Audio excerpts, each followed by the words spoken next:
Computer हो गई जी recording शुरू।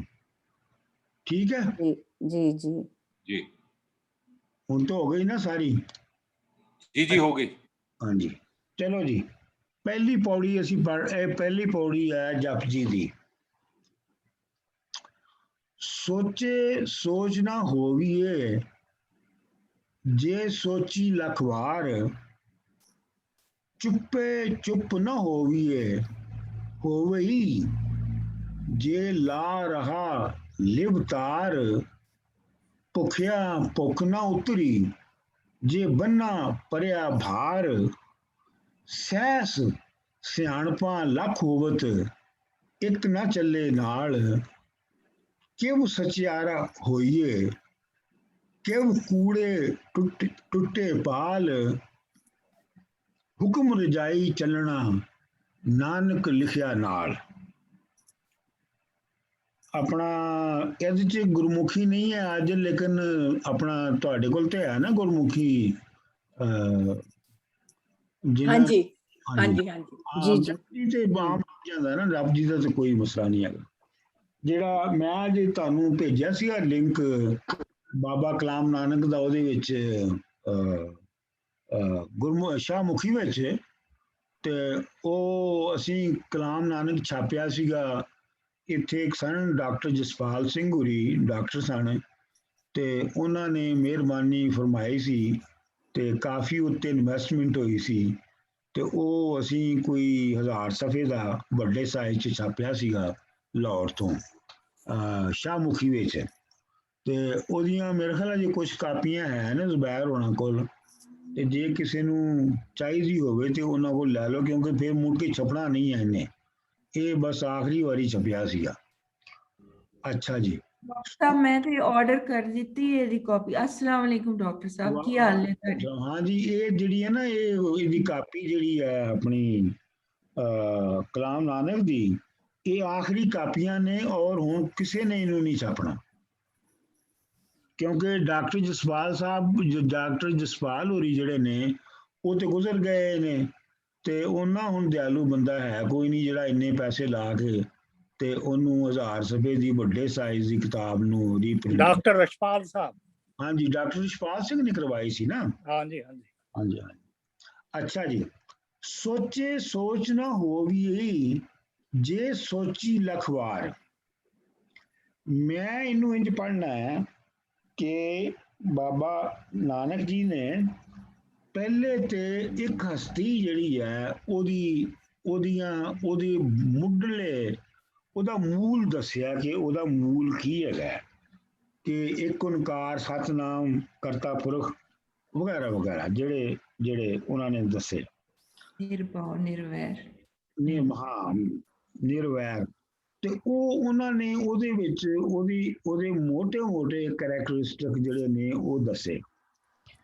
ਅੱਛਾ ਹੁਣ ਇਹ ਜਿਹੜੀਆਂ ਪੌੜੀਆਂ ਨੇ ਜਪਜੀ ਦੀਆਂ ਇਹ ਜਪਜੀ ਦੀਆਂ ਪੌੜੀਆਂ ਜਿਹੜੀਆਂ ਨੇ ਇਹਨਾਂ ਦੇ ਵਿੱਚ ਉਹ ਜਿਹੜੀ ਹਸਤੀ ਹੈ ਜਾਂ ਉਹ ਜਿਹੜਾ ਯੂਨੀਵਰਸਲ ਲਾ ਹੈ ਉਹਨੂੰ ਕਿਵੇਂ ਸਮਝਿਆ ਜਾਵੇ ਔਰ ਕਿਵੇਂ ਸਮਝਿਆ ਜਾ ਰਿਹਾ ਹੈ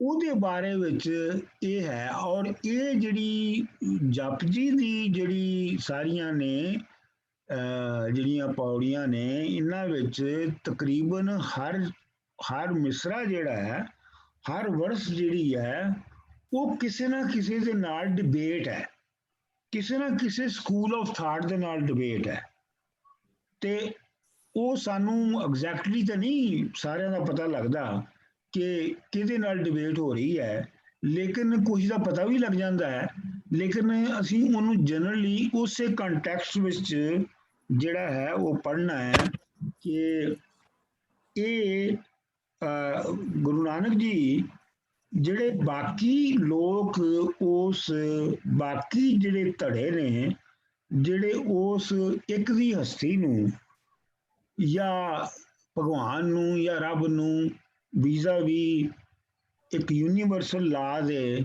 ਜਿਹੜੇ ਇੰਟਰਪ੍ਰੈਟ ਕਰ ਰਹੇ ਨੇ ਉਹਨਾਂ ਦੇ ਨਾਲ ਡਿਫਰੈਂਸ਼ੀਏਟ ਕਰਨਾ ਹੈ ਉਹਨਾਂ ਨੇ ਆਪਣੀ ਗੱਲ ਨੂੰ। ਕਿਉਂਕਿ ਦੇਖੋ ਉਹਦੀ ਵਜ੍ਹਾ ਇਹ ਹੈਗੀ ਹੈ ਕਿ ਜੇ ਬਾਬਾ ਗੁਰੂ ਨਾਨਕ ਜੀ ਨੇ ਉਹੀ ਗੱਲਾਂ ਕਰਨੀਆਂ ਸਨ ਜਿਹੜੀਆਂ ਘਟਤੀ ਮਜ਼ਹਬ 'ਚ ਹੁੰਦੀਆਂ ਨੇ, ਔਰ ਸਾਰੇ ਕਰ ਰਹੇ ਸਨ, ਮੁਸਲਮਾਨਾਂ ਦੇ ਵਿੱਚ ਵੀ ਤੇ ਹਿੰਦੂਆਂ ਦੇ ਵਿੱਚ ਵੀ ਤੇ ਕ੍ਰਿਸਚੀਅਨ ਦੇ ਵਿੱਚ ਵੀ, ਤੇ ਫਿਰ ਬਾਬਾ ਜੀ ਨੂੰ ਨਵੀਂ ਲਿਖਣ ਦੀ ਲੋੜ ਕੋਈ ਨਹੀਂ ਸੀ ਹੈਗੀ। ਉਹ ਚੰਗੇ ਭਲੇ ਬਹੁਤ ਆਲਮ ਆਦਮੀ ਸਨ, ਇਸਲਾਮ ਦੇ ਵੀ ਤੇ ਹਿੰਦੂਇਜ਼ਮ ਦੇ ਵੀ, ਉਹ ਉਹਨਾਂ ਵਿੱਚ ਹੀ ਲੱਗੇ ਰਹਿੰਦੇ। ਅੱਛਾ, ਇਹਨੂੰ ਤੁਸੀਂ ਆਪਣਾ ਨਾ ਪਿਛੋਕੜ ਵਿੱਚ ਹਮੇਸ਼ਾ ਰੱਖਿਆ ਕਰੋ ਕਿ ਉਹ ਉਹਨਾਂ ਤੋਂ ਡਿਪਾਰਚਰ ਕਰ ਰਹੇ ਨੇ, ਉਹਨਾਂ ਤੋਂ ਆਪਣੇ ਆਪ ਨੂੰ ਵੱਖ ਕਰ ਰਹੇ ਨੇ। ਅੱਛਾ, ਹੁਣ ਸੋਚੇ ਸੋਚ ਨਾ ਹੋਵੀ ਜੇ ਸੋਚੀ ਲਖਵਾਰ। ਆਮ ਤੌਰ ਤੇ ਜਿਹੜਾ ਟ੍ਰੈਡੀਸ਼ਨਲ ਇਹਦੀ ਇੰਟਰਪ੍ਰੀਟੇਸ਼ਨ ਹੈ ਉਹ ਤੇ ਇਹ ਕੀਤੀ ਜਾਂਦੀ ਹੈ ਕਿ ਜਿਹੜੀ ਰੱਬ ਦੀ ਹਸਤੀ ਹੈ ਉਹਨੂੰ, ਉਹਦੇ ਬਾਰੇ 'ਚ ਜਿੰਨਾ ਵੀ ਮਰਜ਼ੀ ਸੋਚੋ ਉਹ ਤੁਹਾਡੀ ਸੋਚ ਦੀ ਹੱਦ ਵਿੱਚ ਨਹੀਂ ਆ ਸਕਦੀ। ਆਮ ਤੌਰ ਤੇ ਜਿਹੜੀ ਟ੍ਰੈਡੀਸ਼ਨਲ ਤਸ਼ਰੀਹ ਦੀ ਇੰਟਰਪ੍ਰੀਟੇਸ਼ਨ ਹੈ ਉਹ ਇਹ ਹੈ। ਲੇਕਿਨ ਮੇਰੇ ਖਿਆਲ ਦੇ ਵਿੱਚ ਇਹ ਆਪਣਾ ਬਾਬਾ ਜੀ ਜਿਹੜੇ ਨੇ ਉਹ ਇਸ ਤੋਂ ਵੱਧ ਗੱਲ ਕਰ ਰਹੇ ਨੇ। ਇਹ ਉਹ ਗੱਲ ਕਰ ਰਹੇ ਨੇ ਕਿ ਉਹ ਲੋਕ, ਉਹ ਸੂਝਵਾਨ ਭਾਵੇਂ ਉਹ ਕਿਸੇ ਵੀ ਮਜ਼ਹਬ ਦੇ ਹੋਣ, ਜਿਹੜੇ ਪੜ ਮਾਦੀਅਤ ਦੇ ਵਿੱਚ, ਮੈਟਾਫਿਜ਼ਿਕਸ ਦੇ ਵਿੱਚ ਰੱਬ ਨੂੰ ਸਾਬਤ ਕਰਦੇ ਨੇ। ਮਿਸਾਲ ਦੇ ਤੌਰ ਦੇ ਉੱਤੇ ਇਸਲਾਮ ਮਤਲਬ ਹਰ ਮਜ਼ਹਬ ਦੇ ਵਿੱਚ ਦਲੀਲਾਂ ਦਿੱਤੀਆਂ ਜਾਂਦੀਆਂ ਨੇ ਕਿ ਰੱਬ ਕਿਉਂ ਹੈਗਾ। ਮਤਲਬ ਉਹਦੇ 'ਚ ਕਈ ਤਰ੍ਹਾਂ ਦੀਆਂ ਦਲੀਲਾਂ ਨੇ। ਉਹਨਾਂ ਦੇ ਵਿੱਚ ਇਸ ਤਰ੍ਹਾਂ ਦਲੀਲਾਂ ਵੀ ਹੁੰਦੀਆਂ ਨੇ ਕਿ ਟੀਲੀਓਲੋਜੀਕਲ, ਜਿਹਦਾ ਮਤਲਬ ਇਹ ਹੈਗਾ ਕਿ ਮਤਲਬ ਹਰ ਸ਼ੈ ਦਾ ਕੋਈ ਮਕਸਦ ਹੈ ਤੇ ਇਹਦਾ ਵੀ ਕੋਈ ਮਕਸਦ ਹੋਏਗਾ, ਜਾਂ ਹਰ ਸ਼ੈ ਦਾ ਕੋਈ ਬਣਾਉਣ ਵਾਲਾ ਹੈ ਤੇ ਇਹਦਾ ਵੀ ਕੋਈ ਬਣਾਉਣ ਵਾਲਾ ਹੋਏਗਾ, ਜਾਂ ਇਹ ਹੈ ਕਿ ਇਹ ਦੁਨੀਆ ਜਿਹੜੀ ਹੈ ਮਾਇਆ ਹੈ ਤੇ ਇਹ ਭੁਲੇਖਾ ਹੈ ਤੇ ਅਸਲ ਦੇ ਵਿੱਚ ਕਿਤੇ ਹੋਰ ਹੈ।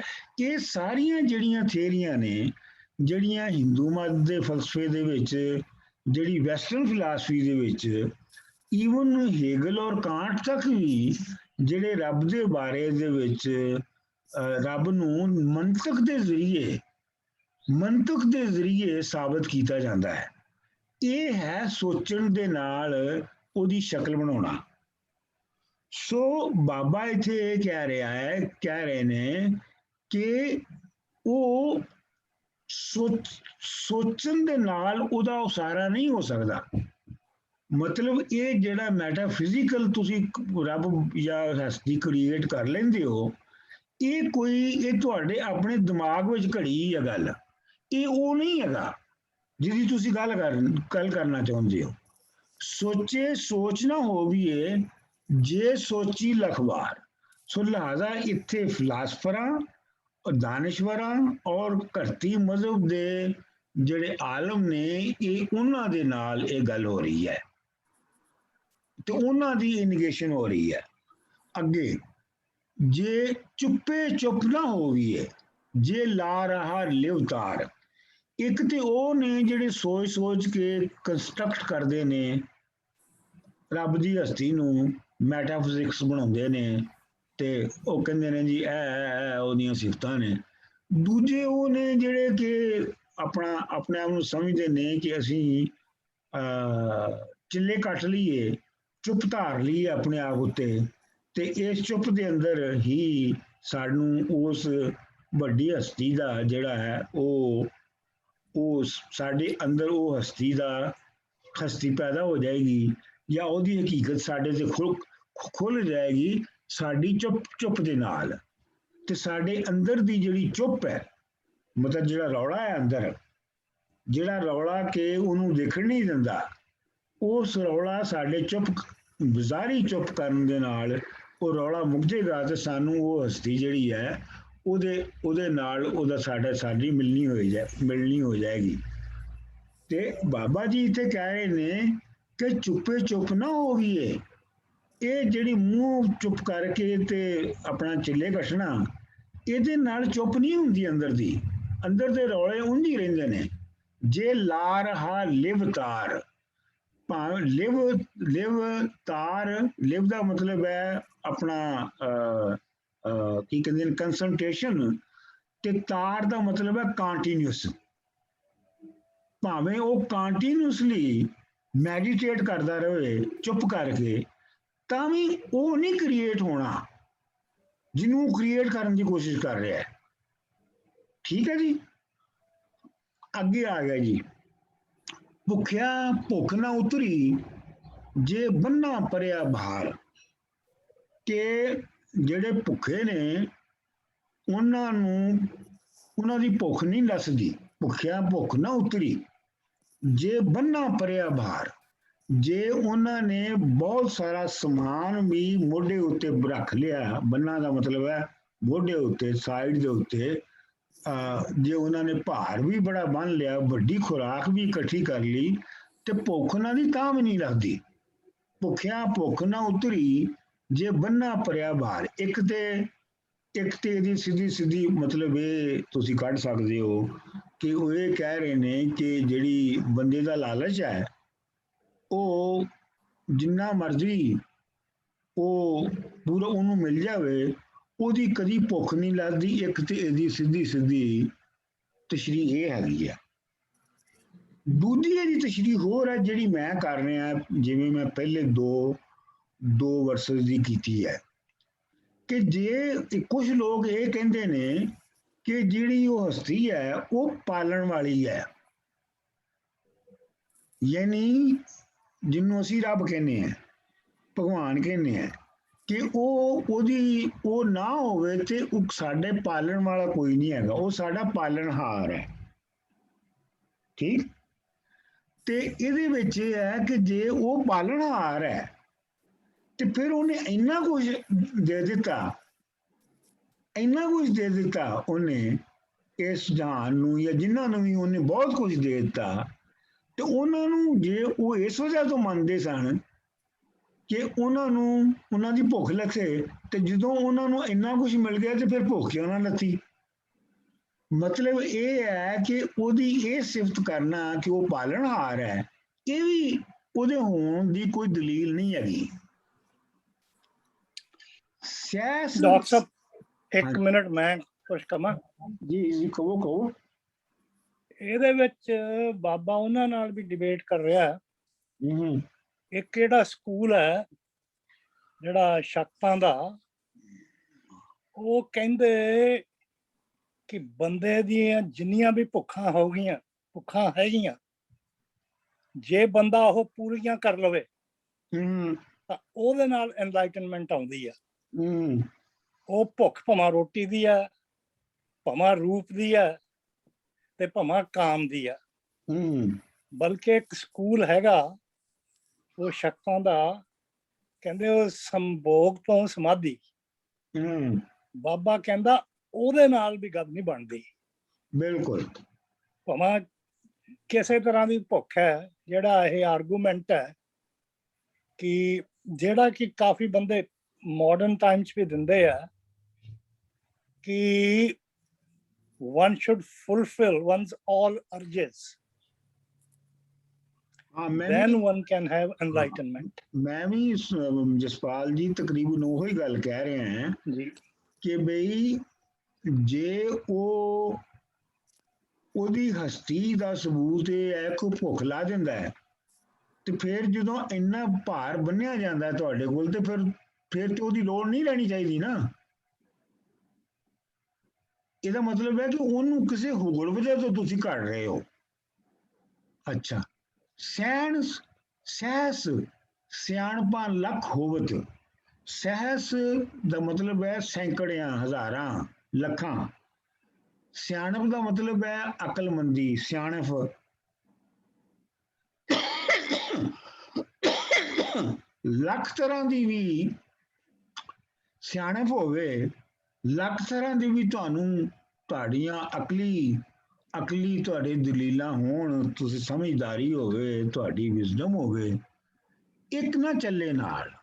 ਮਤਲਬ ਇਹ ਦੁਨੀਆਦਾਰੀ ਦੇ ਵਿੱਚ ਜਿਹਨੂੰ ਤੁਸੀਂ ਅਕਲ, ਸਮਝ, ਸੂਝ ਕਹਿੰਦੇ ਹੋ, ਇਹਦੀਆਂ ਲੱਖ ਤਰ੍ਹਾਂ ਦੀਆਂ ਵੀ ਅਗਰ ਤੁਸੀਂ ਸੂਰਤਾਂ ਸੂਰਤਾਂ ਵਰਤ ਲਓ ਤੇ ਫਿਰ ਵੀ ਤੁਹਾਨੂੰ ਜਿਹੜਾ ਯੂਨੀਵਰਸਲ ਲਾ ਦਾ ਚੱਲਣਾ ਹੈ, ਇੱਕ ਨਾ ਚੱਲੇ ਨਾਲ। ਯਾਨੀ ਚੱਲਣਾ ਕਿੱਥੇ ਹੈ? ਇਹ ਸਭ ਜਿਹੜਾ ਇਸ ਦਾ ਜਿਹੜਾ ਟ੍ਰੈਡੀਸ਼ਨਲ ਤਰਜਮਾ ਕੀਤਾ ਚੱਲੇ ਜਾਏਗਾ, ਜਿਹੜੇ ਮੁਸਲਮਾਨ ਕਰਨਗੇ ਉਹ ਕਹਿਣਗੇ ਜੀ ਕਿ ਤੁਸੀਂ ਜੋ ਮਰਜ਼ੀ ਨੇਕ ਅਮਲ ਕਰ ਲਓ, ਜ਼ਰੂਰੀ ਨਹੀਂ ਕਿ ਤੁਸੀਂ ਜੰਨਤ 'ਚ ਜਾਓਗੇ। ਇਹੋ ਹੀ ਸਾਰੇ ਕਹਿੰਦੇ ਨੇ ਨਾ। ਲੇਕਿਨ ਇੱਥੇ ਬਾਬਾ ਜੀ ਕਹਿ ਰਹੇ ਨੇ ਸਿਆਣਪ, ਕਿ ਜਿੰਨੀ ਵੀ ਸਿਆਣਪ ਤੁਸੀਂ ਇਕੱਠੀ ਕਰ ਲਓ, ਜਿੰਨੇ ਵੀ ਤੁਸੀਂ ਸਿਆਣੇ ਹੋਵੋ, ਲੱਖ ਤਰ੍ਹਾਂ ਦੇ ਸਿਆਣੇ ਹੋਵੋ, ਲੇਕਿਨ ਜਿਹੜਾ ਯੂਨੀਵਰਸਲ ਲਾ ਦਾ ਚਲਤ ਹੈ ਉਹਨੂੰ ਤੁਸੀਂ ਆਪਣੇ ਕਾਬੂ 'ਚ ਕਰਕੇ ਉਹਦੇ ਨਾਲ ਨਹੀਂ ਚੱਲ ਸਕਦੇ ਹੋ। ਉਹ ਤੁਹਾਡੇ ਤੋਂ ਆਜ਼ਾਦ ਰਹਿਣਾ ਹੈ, ਇੰਡੀਪੈਂਡੈਂਟ ਆਫ ਯੂ ਹੈ। ਅੱਛਾ ਜੀ, ਅੱਗੇ ਕਿਵ ਸਚਿਆਰਾ ਹੋਈਏ, ਕਿਵ ਕੂੜੇ ਟੁੱਟੇ ਪਾਲ। ਇਹਦਾ ਮਤਲਬ ਹੈ ਕਿਵ ਸਚਿਆਰਾ ਹੋਈਏ, ਯਾਨੀ ਕਿਵੇਂ ਸੱਚੇ ਹੋਈਏ, ਸੱਚ ਨੂੰ ਕਿਵੇਂ ਪਾਈਏ। ਕਿਵੇਂ ਕਿਵ ਕੂੜੇ ਟੁੱਟੇ ਪਾਲ, ਕਿਵੇਂ ਕੂੜੇ ਦਾ ਮਤਲਬ ਝੂਠ, ਟੁੱਟੇ ਤੇ ਪਾਲ ਦਾ ਮਤਲਬ ਲਾਈਨ, ਸਤਰ, ਲਾਈਨ 'ਚ ਜਿਹੜੇ ਖੜੇ ਹੁੰਦੇ ਨਾ ਉਹਨੂੰ ਪਾਲ ਕਹਿੰਦੇ ਨੇ। ਜਿਵੇਂ ਬੰਦੇ ਲਾਈਨ 'ਚ ਖੜੇ ਹੋ ਜਾਂਦੇ ਨੇ ਤਾਂ ਉਹ ਬੰਦਿਆਂ ਦੀ ਪਾਲ ਹੁੰਦੀ ਹੈ। ਕਿ ਇਹ ਜਿਹੜੀ ਝੂਠ ਦੀ ਪਾਲ ਲੱਗੀ ਹੈ, ਝੂਠ ਦੀ ਕੰਧ ਬਣੀ ਹੈ, ਝੂਠ ਦੀ ਪੂਰੀ ਕਤਾਰ ਖੜੀ ਹੈ। ਯਾਨੀ ਮਤਲਬ ਇੱਕ ਤੋਂ ਇੱਕ ਦਲੀਲ ਜਿਹੜੀ ਹੈ ਉਹ ਝੂਠ ਦੀ ਸਾਹਮਣੇ ਸਾਨੂੰ ਦਿੱਤੀ ਗਈ ਹੈ। ਇਹਨੂੰ ਕਿਵੇਂ ਤੋੜੀਏ? ਕਿਉਂਕਿ ਇਹਦੇ ਵਿੱਚ ਜਿਹੜੇ ਝੂਠ ਦੀ ਕੰਧਾਂ ਖੜੀਆਂ ਨੇ ਉਹਨਾਂ ਦਾ ਉਹ ਪਹਿਲੇ ਜ਼ਿਕਰ ਕਰ ਚੁੱਕੇ ਨੇ, ਕਰ ਰਹੇ ਨੇ। ਜਿਹੜੇ ਸੋਚਣ ਵਾਲੇ ਨੇ, ਜਿਹੜੇ ਚੁੱਪ ਰਹਿਣ ਵਾਲੇ ਨੇ, ਜਿਹੜੇ ਭੁੱਖੇ ਨੇ, ਜਿਹੜੇ ਸਿਆਸਤ ਸਿਆਣਨ ਵਾਲੇ ਨੇ, ਇਹ ਉਹ ਕੂੜ ਦੀਆਂ ਕੰਧਾਂ ਨੇ। ਤੇ ਇਹਨਾਂ ਨੂੰ ਕਿਵੇਂ ਤੋੜੀਏ ਅਸੀਂ? ਇਹ ਪਾਲ ਕੀ ਹੈ ਡਾਕਟਰ ਸਾਹਿਬ? ਪਾਲ ਕਿ ਤੁਸੀਂ ਕੀ ਦੱਸਿਆ? ਪਾਲ ਕਤਾਰ, ਲਾਈਨ ਕੰਧ ਨਹੀਂ, ਉਹ ਕੰਧ ਮਤਲਬ ਨਹੀਂ, ਲਾਲ ਸਮਝੋ ਕਤਾਰ ਹੈ। ਬੰਦਿਆਂ ਦੀ ਪਾਲ ਹੁੰਦੀ ਹੈ ਨਾ, ਬੰਦਿਆਂ ਜਦੋਂ ਇੱਕ ਦੂਜੇ ਦੇ ਪਿੱਛੇ ਖੜੇ ਹੋ ਜਾਂਦੇ ਨੇ ਤਾਂ ਪਾਲ ਹੈ, ਕਤਾਰ। ਹੁਕਮ ਰਜਾਈ ਚੱਲਣਾ ਨਾਨਕ ਲਿਖਿਆ ਨਾਲ। ਹੁਕਮ ਰਜਾਈ ਜਿਹੜਾ ਹੈ ਇਹ ਫਾਰਸੀ ਦਾ ਲਫ਼ਜ਼ ਹੈ ਰਜ਼ਾਈ, ਰਜ਼ਾ ਦੇ ਨਾਲ। ਯਾਨੀ ਜਿਹੜਾ ਹੁਕਮ ਹੈ, ਹੁਕਮ ਰਜ਼ਾ ਦਾ ਜਿਹੜਾ ਹੁਕਮ ਹੈ ਉਹਨੇ ਚੱਲਣਾ ਹੈ। ਤੇ ਨਾਨਕ ਲਿਖਿਆ ਨਾਲ, ਇਹ ਜਿਹੜਾ ਹੈ ਇਹ ਲਿਖਿਆ ਨਾਲ ਦਾ ਮਤਲਬ ਹੈ ਇਹ ਡਿਟਰਮਿੰਡ ਹੈ। ਯਾਨੀ ਕਿ ਜਿਹੜਾ ਹੁਕਮ ਰਜ਼ਾ ਦਾ ਹੁਕਮ ਹੈ, ਜਿਹੜਾ ਉਸ ਯੂਨੀਵਰਸਲ ਲਾ ਦੀ ਮੰਨਿਆ ਹੋਇਆ ਹੁਕਮ ਹੈ, ਉਹ ਇਸ ਤਰ੍ਹਾਂ ਵਾ ਕਿ ਉਹਨੇ ਉਵੇਂ ਹੀ ਚੱਲਣਾ ਜਿਵੇਂ ਉਹ ਚੱਲਦਾ ਹੈ। ਨਾਨਕ ਲਿਖਿਆ ਨਾਲ, ਜਿਵੇਂ ਉਹ ਲਿਖਿਆ ਗਿਆ, ਜਿਵੇਂ ਉਹ ਤੈਅ ਹੋ ਗਿਆ।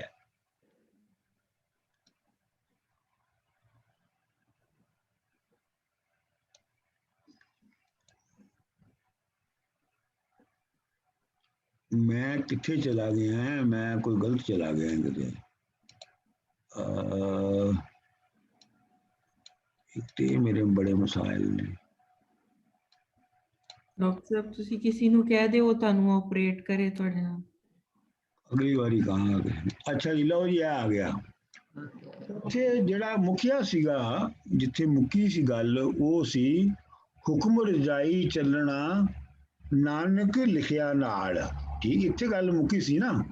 ਹੁਣ ਇਹ ਜਿਹੜੀ ਪੌੜੀ ਹੈ ਇਹਦੇ ਵਿੱਚ ਹੁਣ ਹੁਕਮ ਨੂੰ ਡਿਫਾਈਨ ਕਰ ਰਹੇ ਨੇ ਕਿ ਹੁਕਮ ਹੈ ਕੀ ਹੈ, ਜਾਂ ਹੁਕਮ ਤੋਂ ਕੀ ਮਤਲਬ ਲਿਆ ਜਾਵੇ। ਹੁਕਮੀ ਹੋਵਣ ਆਕਾਰ, ਹੁਕਮ ਨਾ ਕਿਹਾ ਜਾਈ। ਹੁਕਮੀ ਹੋਵਣ ਜੀਆ, ਹੁਕਮੀ ਮਿਲੇ ਵਡਿਆਈ। ਹੁਕਮੀ ਉੱਤਮ ਨੀਚ ਹੁਕਮ, ਲੱਖ ਦੁੱਖ ਸੁਖ ਆਏ ਪਾਈ। ਇੱਕ ਨਾ ਹੁਕਮੀ ਬਖਸ਼ ਸੇ, ਇੱਕ ਹੁਕਮੀ सदा भुआई। हुक्मे अंदर सब को बाहर हुक्म न को, नानक हुक्मे जे बुझे, ते हुमे कहे न कोय। ਹੁਕਮੀ ਹੋਣ ਆਕਾਰ, ਹੁਕਮ ਦੇ ਨਾਲ ਹੀ ਯਾਨੀ ਉਹ ਜਿਹੜਾ ਸਿਸਟਮ ਹੈ, ਜਿਹੜਾ ਯੂਨੀਵਰਸਲ ਸਿਸਟਮ ਹੈ ਜਿਹਨੂੰ ਅਸੀਂ ਹੁਕਮ ਕਹਿ ਰਹੇ ਹਾਂ, ਹੁਕਮ ਦੇ ਨਾਲ ਹੀ ਤਖਲੀਕ ਹੁੰਦੀ ਹੈ, ਕ੍ਰੀਏਸ਼ਨ ਹੁੰਦੀ ਹੈ। ਆਕਾਰ ਹੁਕਮ ਨਾ ਕਿਹਾ ਜਾਏ, ਇਹ ਬਹੁਤ ਦਿਲਚਸਪ ਹੈ। ਹੁਕਮ ਨੂੰ ਲਫ਼ਜ਼ਾਂ ਦੇ ਵਿੱਚ ਢਾਲਿਆ ਨਹੀਂ ਜਾ ਸਕਦਾ। ਕੋਈ ਐਸੇ ਲਫ਼ਜ਼ ਨਹੀਂ ਹੈਗੇ ਜਿਹਦੇ ਨਾਲ ਕਿਹਾ ਜਾਏ ਕਿ ਇਹ ਹੁਕਮ ਹੈ। ਮਿਸਾਲ ਦੇ ਤੌਰ ਦੇ ਉੱਤੇ ਉਹਦੀ ਮੈਂ ਮਿਸਾਲ ਦਿਆਂਗਾ ਆਪਣੇ ਮੁਸਲਮਾਨ ਦੋਸਤਾਂ ਨੂੰ ਮਾਫੀ ਦੇ ਨਾਲ, ਕਿ ਜਿਵੇਂ ਕਿਹਾ ਜਾਂਦਾ ਨਾ ਕਿ ਕੁਨ ਫਯਕੂਨ, ਰੱਬ ਨੇ ਕਿਹਾ ਹੋ ਜਾ, ਯਾਨੀ ਉਹਨੇ ਇਹ ਲਫ਼ਜ਼ ਬੋਲਿਆ ਕੁਨ ਫਯਕੂਨ, ਇਹ ਲਫ਼ਜ਼ ਬੋਲਿਆ ਤੇ ਕਾਇਨਾਤ ਕ੍ਰੀਏਟ ਹੋ ਗਈ। ਇੱਥੇ ਗੁਰੂ ਨਾਨਕ ਜੀ ਕਹਿ ਰਹੇ ਨੇ ਕਿ ਇਸ ਇੰਜ ਨਹੀਂ ਹੈ, ਕੋਈ ਲਫ਼ਜ਼ ਨਹੀਂ ਹੈ ਜਿਹਦੇ ਨਾਲ ਹੁਕਮ ਵਜੂਦ ਵਿੱਚ ਆ ਜਾਂਦਾ ਹੈ ਜਾਂ ਜਿਹਦੇ ਨਾਲ ਕ੍ਰੀਏਸ਼ਨ ਹੋ ਜਾਂਦੀ ਹੈ। ਉਹ ਕੋਈ ਮੂਲ ਮੰਤਰ ਨਹੀਂ ਹੈ।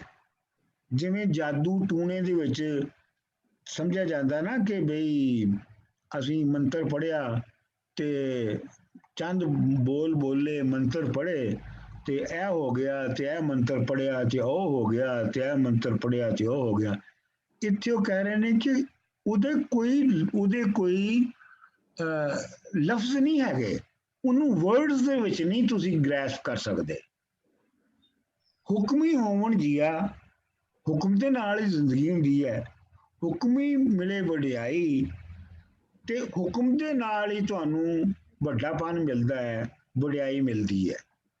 ਜੋ ਕੋਈ ਵੱਡਾ ਬਣਦਾ ਹੈ ਉਹ ਵੀ ਉਸ ਹੁਕਮ ਦੇ ਅਸੂਲ ਦੇ ਅੰਦਰ ਹੀ ਬਣਦਾ ਹੈ, ਤੇ ਜੇ ਜੀਵਨ ਪੈਦਾ ਹੁੰਦਾ ਹੈ ਤੇ ਉਹ ਵੀ ਉਸ ਹੁਕਮ ਦੇ ਅੰਦਰ ਹੀ ਜੀਵਨ ਪੈਦਾ ਹੁੰਦਾ ਹੈ। ਹੁਕਮੀ ਉੱਤਮ, ਨੀਚ ਹੁਕਮ, ਉੱਤੇ ਵੀ ਹੁਕਮ ਹੈ ਤੇ ਥੱਲੇ ਵੀ ਹੁਕਮ ਹੈ। ਲੱਖ ਦੁੱਖ ਸੁੱਖ ਪਾਈ, ਤੇ ਉਹਦੇ ਨਾਲ ਹੀ ਜਿਹੜੇ ਹੁਕਮ ਦੇ ਅੰਦਰ ਹੀ ਜਿਹੜੇ ਦੁੱਖ ਤੇ ਸੁੱਖ ਨੇ ਉਹਦਾ ਹੀ ਹਿੱਸਾ ਨੇ। ਮਤਲਬ ਇਹ ਹੈ, ਤੁਸੀਂ ਜਿਹੜਾ ਉੱਤਮ ਤੇ ਨੀਚ ਨੂੰ ਦੇਖ ਲਓ ਕਿ ਇਹਨੂੰ ਅਗਰ ਤੁਸੀਂ ਆਮ ਜਿਹੜੀ ਥੋੜੀ ਜਿਹੀ ਸਭ ਇਹ ਪੜ੍ਹੇ, ਸੌਰੀ ਤੁਸੀਂ ਕੀ ਪੜ੍ਹੇ, ਦੁੱਖ ਸੁੱਖ ਅੱਗੇ ਕੀ ਲਿਖਿਆ ਤੇ ਕੁਝ ਪਾਈ, ਇਹ ਆਈ ਹੈ, ਜਿਨ੍ਹਾਂ ਨੇ ਆਈ ਲਿਖਿਆ ਮੇਰਾ ਖਿਆਲ ਹੈ ਜਸਪਾਲ ਜੀ ਪਾਈ ਹੋਣਾ ਚਾਹੀਦਾ ਹੈ। ਇੱਕ ਮਿੰਟ ਜਾਣ ਦਿਓ, ਇਹ ਹੈ ਪਾਈ, ਹੁਕਮ ਲਿਖੇ ਦੁੱਖ ਸੁੱਖ ਪਾਈਏ। हाँ पाई है, हाँ पाई है।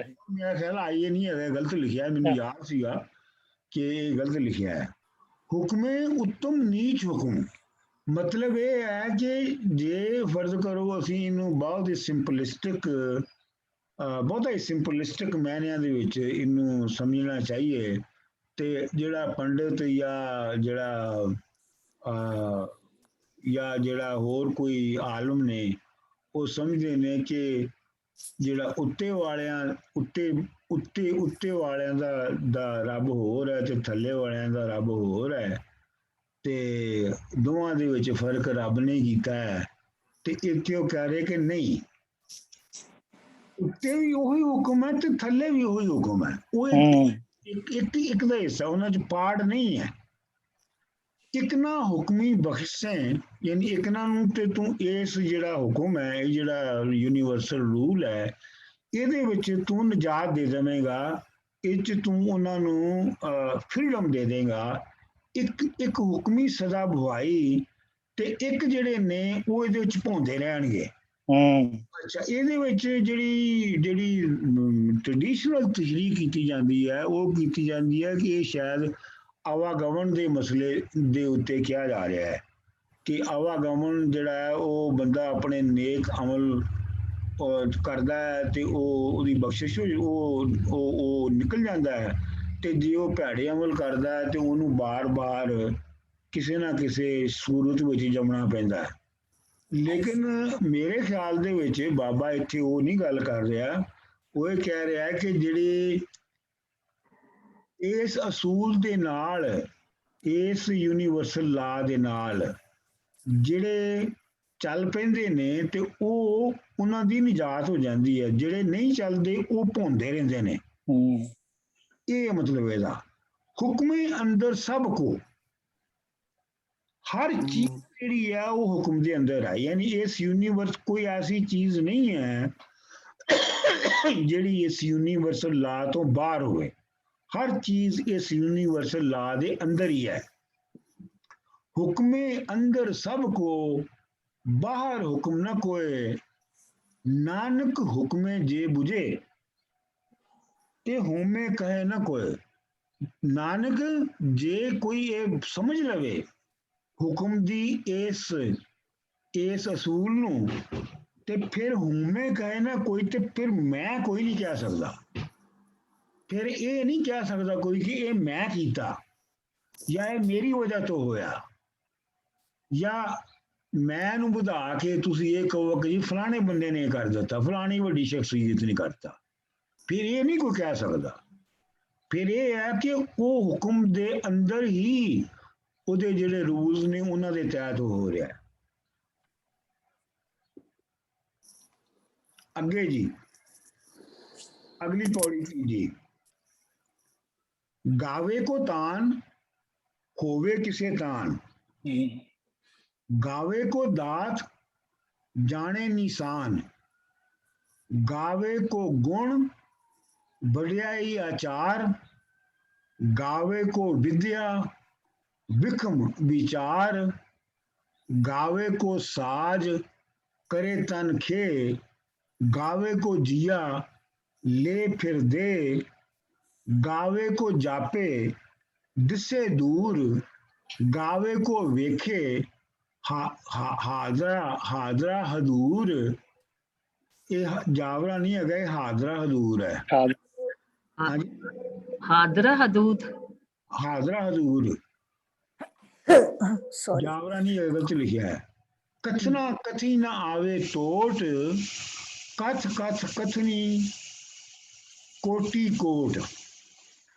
देदा दे दे लेंदे थक पा। जुगा जुगंतर खा ही खा। हुक्मे हुक्म, जुगा जुगंतर खा ही खा।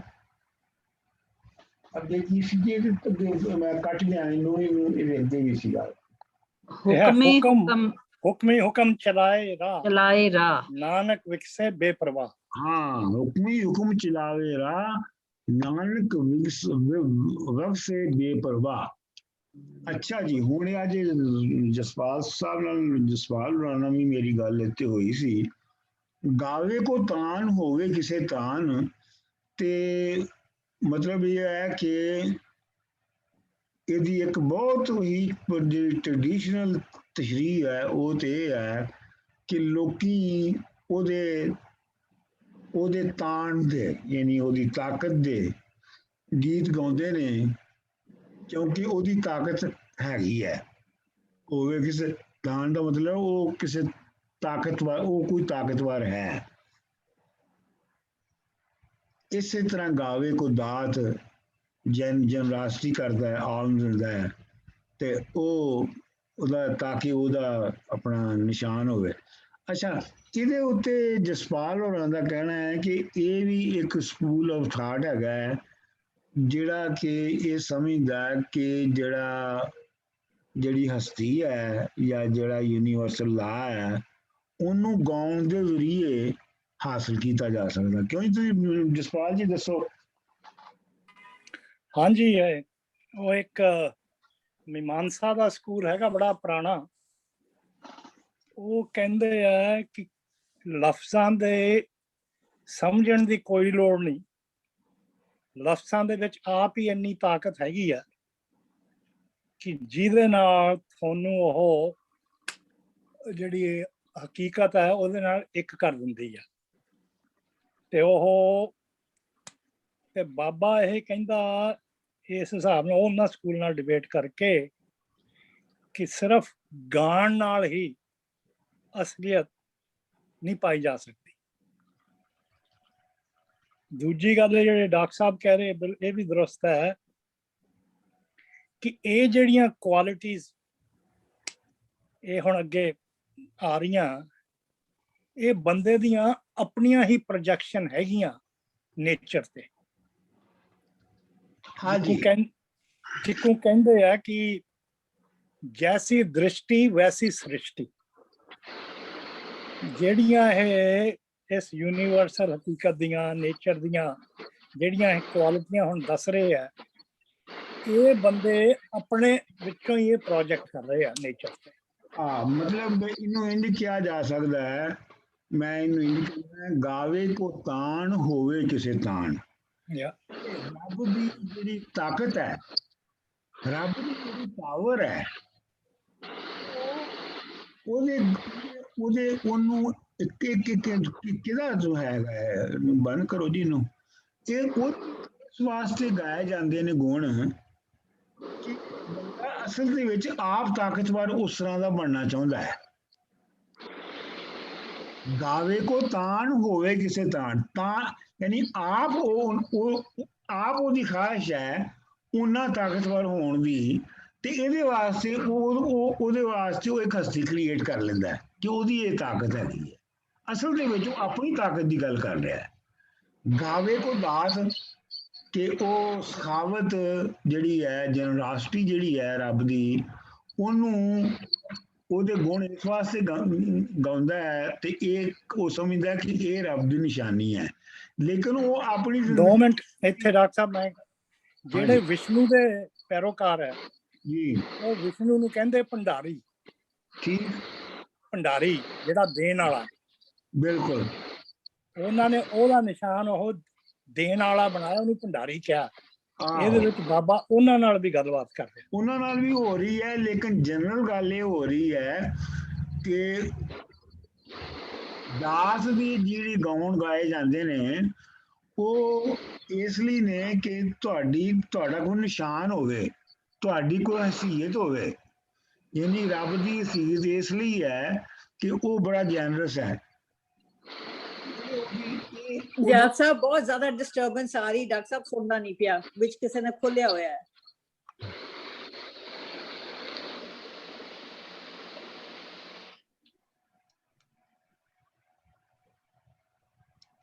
ਜਸਪ੍ਰੀਤ ਜੀ,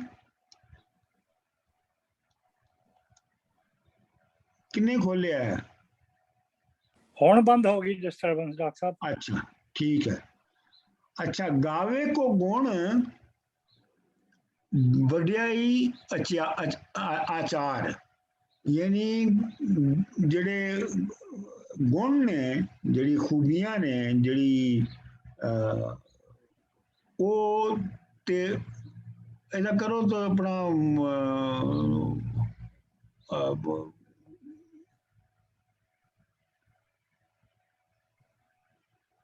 ਜਸਵਾਲ ਜੀ ਕਰੋ, ਗਾਵੇ ਕੋ ਗੁਣ ਵਡਿਆਈ ਆਚਾਰ। ਕਿ ਕਈ ਉਹਦੇ ਗੁਣ, ਪਰਟੀਕੂਲਰ ਗੁਣ ਦੀ ਵਡਿਆਈ ਕਰਕੇ ਕਹਿੰਦੇ ਆ ਉਹ ਜਿਹੜਾ ਦਾਤਾ ਦੇਣ ਵਾਲਾ ਹੈਗਾ ਜਾਂ ਕੁਦਰਤ ਹੈ, ਉਹ ਇਸ ਤਰ੍ਹਾਂ ਦੀ ਹੈ। ਕੋਈ ਖਾਸ ਗੁਣ ਨੂੰ ਲੈ ਕੇ ਜੀ, ਕੋਈ ਕਹਿੰਦੇ ਨਾ ਜੱਬਾਰ, ਮਤਲਬ ਇਹ ਹੈ, ਇਹਦਾ ਮਤਲਬ ਇਹ ਹੈਗਾ ਜਸਪਾਲ ਜੀ ਕਿ ਜਿਵੇਂ ਇਸਲਾਮ ਵਿੱਚ ਸਾਨੂੰ ਬਾਕੀਆਂ ਦਾ ਨਹੀਂ ਪਤਾ, ਸਾਨੂੰ ਇਹ ਪਤਾ ਹੈ ਕਿ ਇਸਲਾਮ ਵਿੱਚ ਰੱਬ ਦੇ 99 ਨਾਂ ਨੇ। ਹਾਂਜੀ ਹਾਂ। ਅੱਛਾ, ਉਹ ਜਿਹੜੇ 99 ਨਾਂ ਨੇ ਉਹਦੇ ਗੁਣ ਨੇ 99। ਬਿਲਕੁਲ। ਇੱਥੇ 1000 ਗੁਣ ਨੇ, ਇੱਥੇ 1000 ਗੁਣ ਨੇ। ਹਾਂ, ਜਿੱਕੋ ਵਿਸ਼ਨੂੰ ਸਹਿਸਰਨਾਮਾ ਜਿਹੜਾ ਹੈ ਨਾ ਜੀ, ਉਸ ਚ ਕਹਿੰਦੇ ਵਿਸ਼ਨੂੰ ਦੇ 1000 ਨਾਂ ਹੈ ਤੇ ਉਹ 1000 ਉਹਦੇ ਗੁਣ ਹੈ ਨਾ। ਤੇ ਹੁਣ ਇਹ ਹੈ ਕਿ ਉਹ ਜਿਹੜੇ ਗੁਣ ਨੇ ਉਹ ਸਾਰੇ ਬੰਦਿਆਂ ਦੀ ਆਪਣੀ ਖਾਹਿਸ਼ਾਂ ਨੇ, ਜਿਹੜੀ ਉਹਨਾਂ ਦੇ ਨਾਵਾਂ ਲਾਈਆਂ ਨੇ। ਬੰਦਿਆਂ ਨੇ ਆਪਣੇ ਹੀ ਅੰਦਰ ਦੀਆਂ ਪ੍ਰੋਜੈਕਸ਼ਨ ਕੀਤੀਆਂ ਨੇ ਬਾਹਰ। ਉਹ ਸਾਡੇ ਪਿੰਡਾਂ 'ਚ ਕਹਿੰਦੇ ਹੁੰਦੇ ਨਾ, ਜੱਟੀ ਰੋਵੇ ਯਾਰਾਂ ਨੂੰ, ਨਾ ਲੈ ਭਰਾਵਾਂ ਦੇ। ਆਹੋ ਆਹੋ ਆਹੋ ਗਾਵੇ ਕੋ ਵਿਦਿਆ ਯਾਨੀ ਉਹ ਆਪਣਾ ਜਿਹੜੀ ਇਲਮ ਹੈ ਉਹਦੇ ਗੀਤ ਵੀ ਗਾਉਂਦੇ ਨੇ ਵਿਖਮ ਵਿਚਾਰ ਤੇ ਔਖੇ ਔਖੇ ਜਿਹੜੇ ਸੋਚਾਂ ਨੇ ਉਹਨਾਂ ਦੀ ਵੀ ਉਹ ਗੱਲਾਂ ਇਸੇ ਤਰ੍ਹਾਂ ਹੀ ਕਰਦੇ ਨੇ। ਗਾਵੇ ਕੋ ਸਾਜ ਕਰੇ ਤਨ ਖੇ ਯਾਨੀ ਉਹ ਸਮਝਦੇ ਨੇ ਕਿ ਜਿਹੜਾ ਬਣਾਉਂਦਾ ਹੈ ਉਹਦੀ ਜਿਹੜੀ ਤਖਲੀਕ ਕਰਨ ਦੀ ਤਾਕਤ ਹੈ, ਉਹਨੀ ਬਣਾਉਣ ਦੀ ਤਾਕਤ ਜਿਹੜੀ ਹੈ ਉਹ ਵੀ ਉਹਦੇ ਵੀ ਗੀਤ ਗਾਉਂਦੇ ਨੇ। ਤੇ ਫਿਰ ਉਹੀ ਹੈ ਜਿਹੜਾ ਕਿ ਤਨ ਨੂੰ ਖੇ ਕਰ ਦਿੰਦਾ ਹੈ ਕਿ ਆਪਣਾ ਜਿਹੜਾ ਜਿਸਮ ਹੈ ਉਹਨੂੰ ਖਤਮ ਕਰ ਦਿੰਦਾ ਹੈ। ਗਾਵੇ ਕੋ ਜੀਆ ਲੈ ਫਿਰਦੇ ਗਾ ਆਪੇ ਉਹ ਇਹ ਗਾਉਂਦੇ ਨੇ ਕਿ ਆਪੇ ਹੀ ਉਹ ਗਾਉਂਦੇ ਨੇ ਇਸ ਗੱਲ ਦੇ ਕਿ ਉਹ ਜੀ ਲੈ ਵੀ ਸਕਦਾ ਹੈ ਤੇ ਉਹ ਜੀ ਦੇ ਵੀ ਸਕਦਾ ਹੈ। ਇਹਦੇ ਵਿੱਚ ਮੈਨੂੰ ਇਹ ਲੱਗਦਾ ਕਿ ਇਹ ਜ਼ਿਆਦਾਤਰ ਜਿਹੜੇ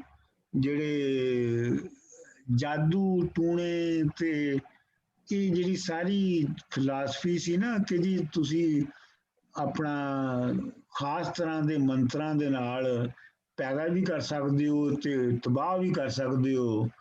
ਤੇ ਅਥਰਵੇਦ ਬੇਸਿਕਲੀ ਅਥਰਵੇਦ ਮਤਲਬ ਹਾਂ ਬਿਲਕੁਲ ਜਿਵੇਂ ਅਥਰਵੇਦ ਦੇ ਵਿੱਚ ਸਾਰਾ ਕੁਝ ਆਇਆ ਹੈ ਨਾ ਜੀ, ਤੇ ਇਹ ਸਾਰਾ ਕੁਝ ਅਥਰਵੇਦ ਦੇ ਵੱਲ ਇਸ਼ਾਰਾ ਹੈ।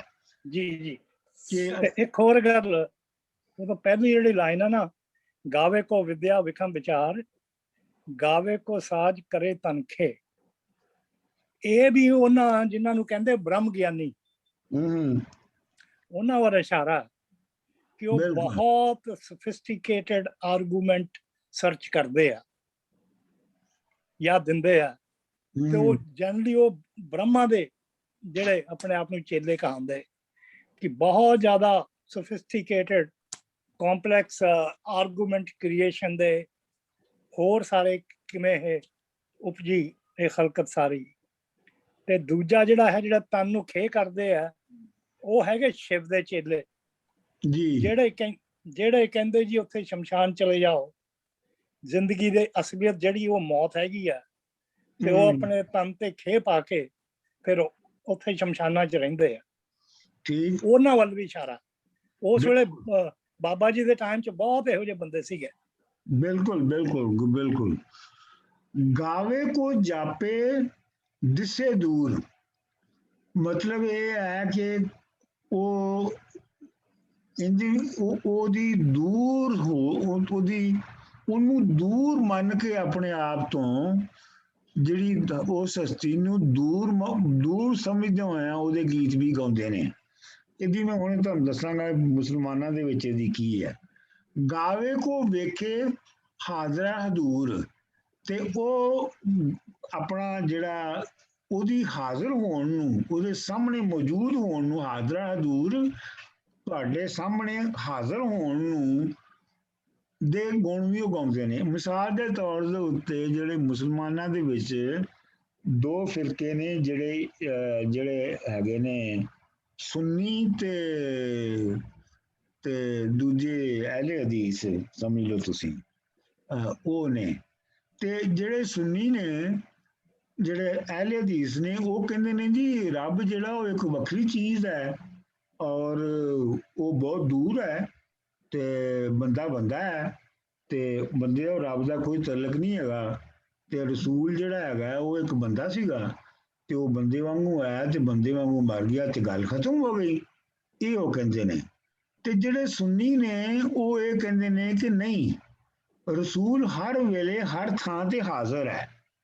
ਤੇ ਉਹ ਮੈਂ ਤੁਹਾਨੂੰ ਮਜ਼ੇ ਦੀ ਗੱਲ ਦੱਸਾਂ ਕਿ ਸਾਡੇ ਪਿੰਡ ਦੀ ਮਸਜਿਦ ਦੇ ਵਿੱਚ ਇਹ ਝਗੜਾ ਚੱਲ ਪਿਆ ਕਿ ਕੁਝ ਲੋਕ ਜਿਹੜੇ ਕਹਿੰਦੇ ਸਨ ਯਾ ਰਸੂਲ ਅੱਲਾ, ਮਸਜਿਦ ਦੇ ਵਿੱਚ ਯਾ ਰਸੂਲ ਅੱਲਾ ਮਤਲਬ ਇਹ ਸਮਝਿਆ ਜਾਂਦਾ ਹੈ ਕਿ ਰਸੂਲ ਤੂੰ ਹੈਗਾ ਤੇ ਅਸੀਂ ਤੇਰੇ ਨਾਲ ਗੱਲ ਕਰ ਰਹੇ ਹਾਂ।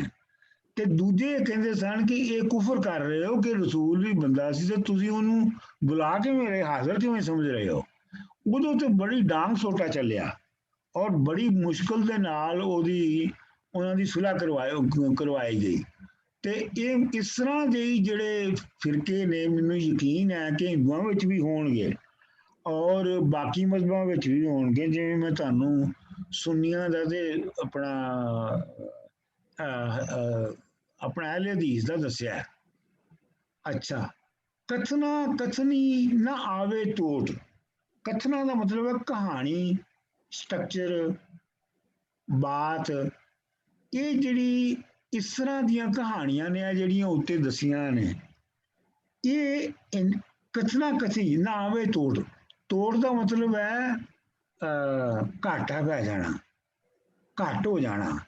ਇਹੋ ਜਿਹੀਆਂ ਕਹਾਣੀਆਂ ਦਾ ਕੋਈ ਘਾਟਾ ਨਹੀਂ ਹੈਗਾ।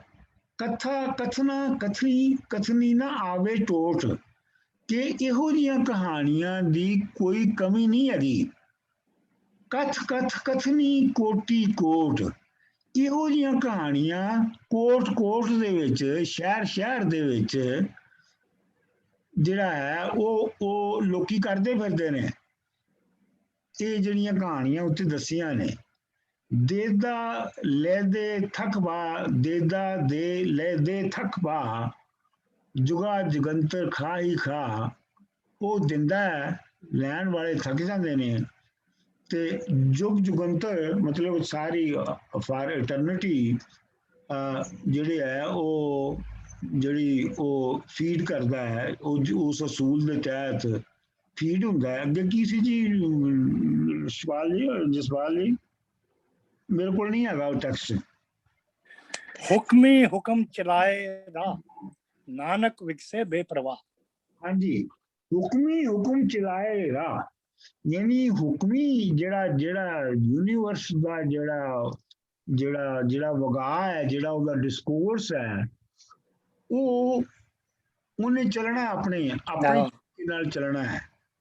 ਨਾਨਕ ਵਿਗਸੇ ਬੇਪਰਵਾਹ, ਔਰ ਉਹ ਜਿਹੜਾ ਉਹਦਾ ਵਗਾ ਹੈ ਉਸ ਯੂਨੀਵਰਸਲ ਫਲੋ ਦਾ ਜਾਂ ਰੂਲ ਦਾ, ਉਹਨੂੰ ਕਿਸੇ ਦੀ ਕੋਈ ਪਰਵਾਹ ਨਹੀਂ ਹੈਗੀ।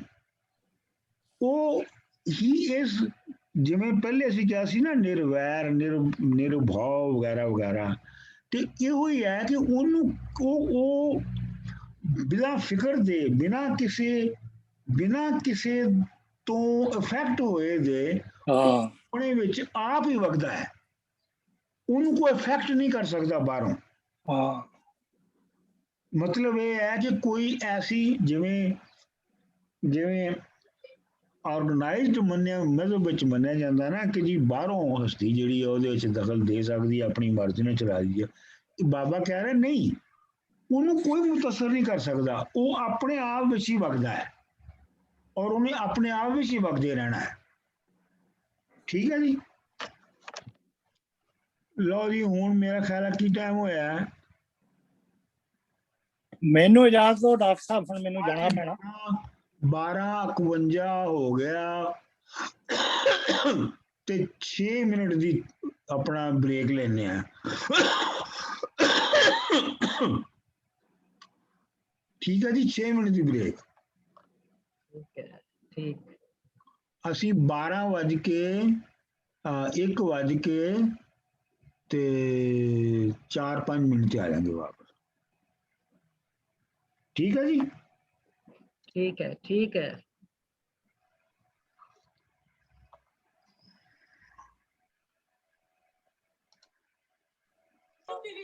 ਚਾਹ ਬਣਾ ਲਈ, ਚਾਹ ਬਣਾ ਲਈ, ਰੋਜ਼ਾ ਦਾ ਕੁਝ ਕਰਨਾ ਪੀਸ਼ਾ ਕਦੋਂ ਦੀ।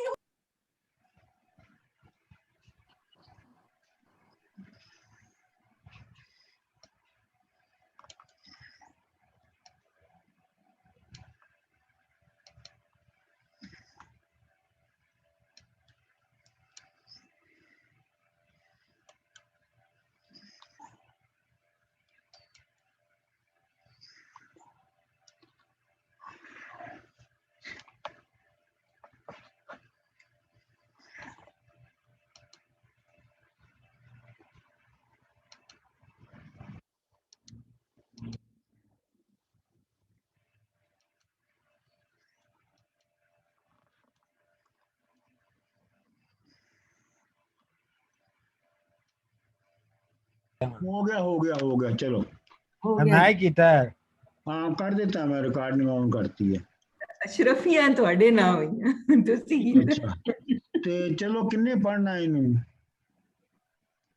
डॉक्टर साहब मैं पढ़ना वैसे हाँ, मैनू ठीक। सही पढ़ना नहीं आएगा लेकिन चलो पढ़ लेनी है कुछ 2 शेर पढ़नी है हर कोई 2 पढ़े शुरू जैसी में आवे खसम की बाणी तैसड़ा करें ज्ञान वे लालो पाप की जंज ले काबलों धाया जोरी मंगे दान वे लालो शर्म दरम दोए चुप खलोए कूड़ फिरे प्रधान वे लालो काजियां बामना केबा गल थकी की गल थकी की गल ठीक है। थकी अगत पड़े शैतान वे लालो मुसलमानियां पढ़े कतेबा कष्ट में करे खुदाए वे लालो जात सनाती होर हिंदवानियां ए भी लेखे लाए वे लालो खून के सोले अगो नहीं पढ़ना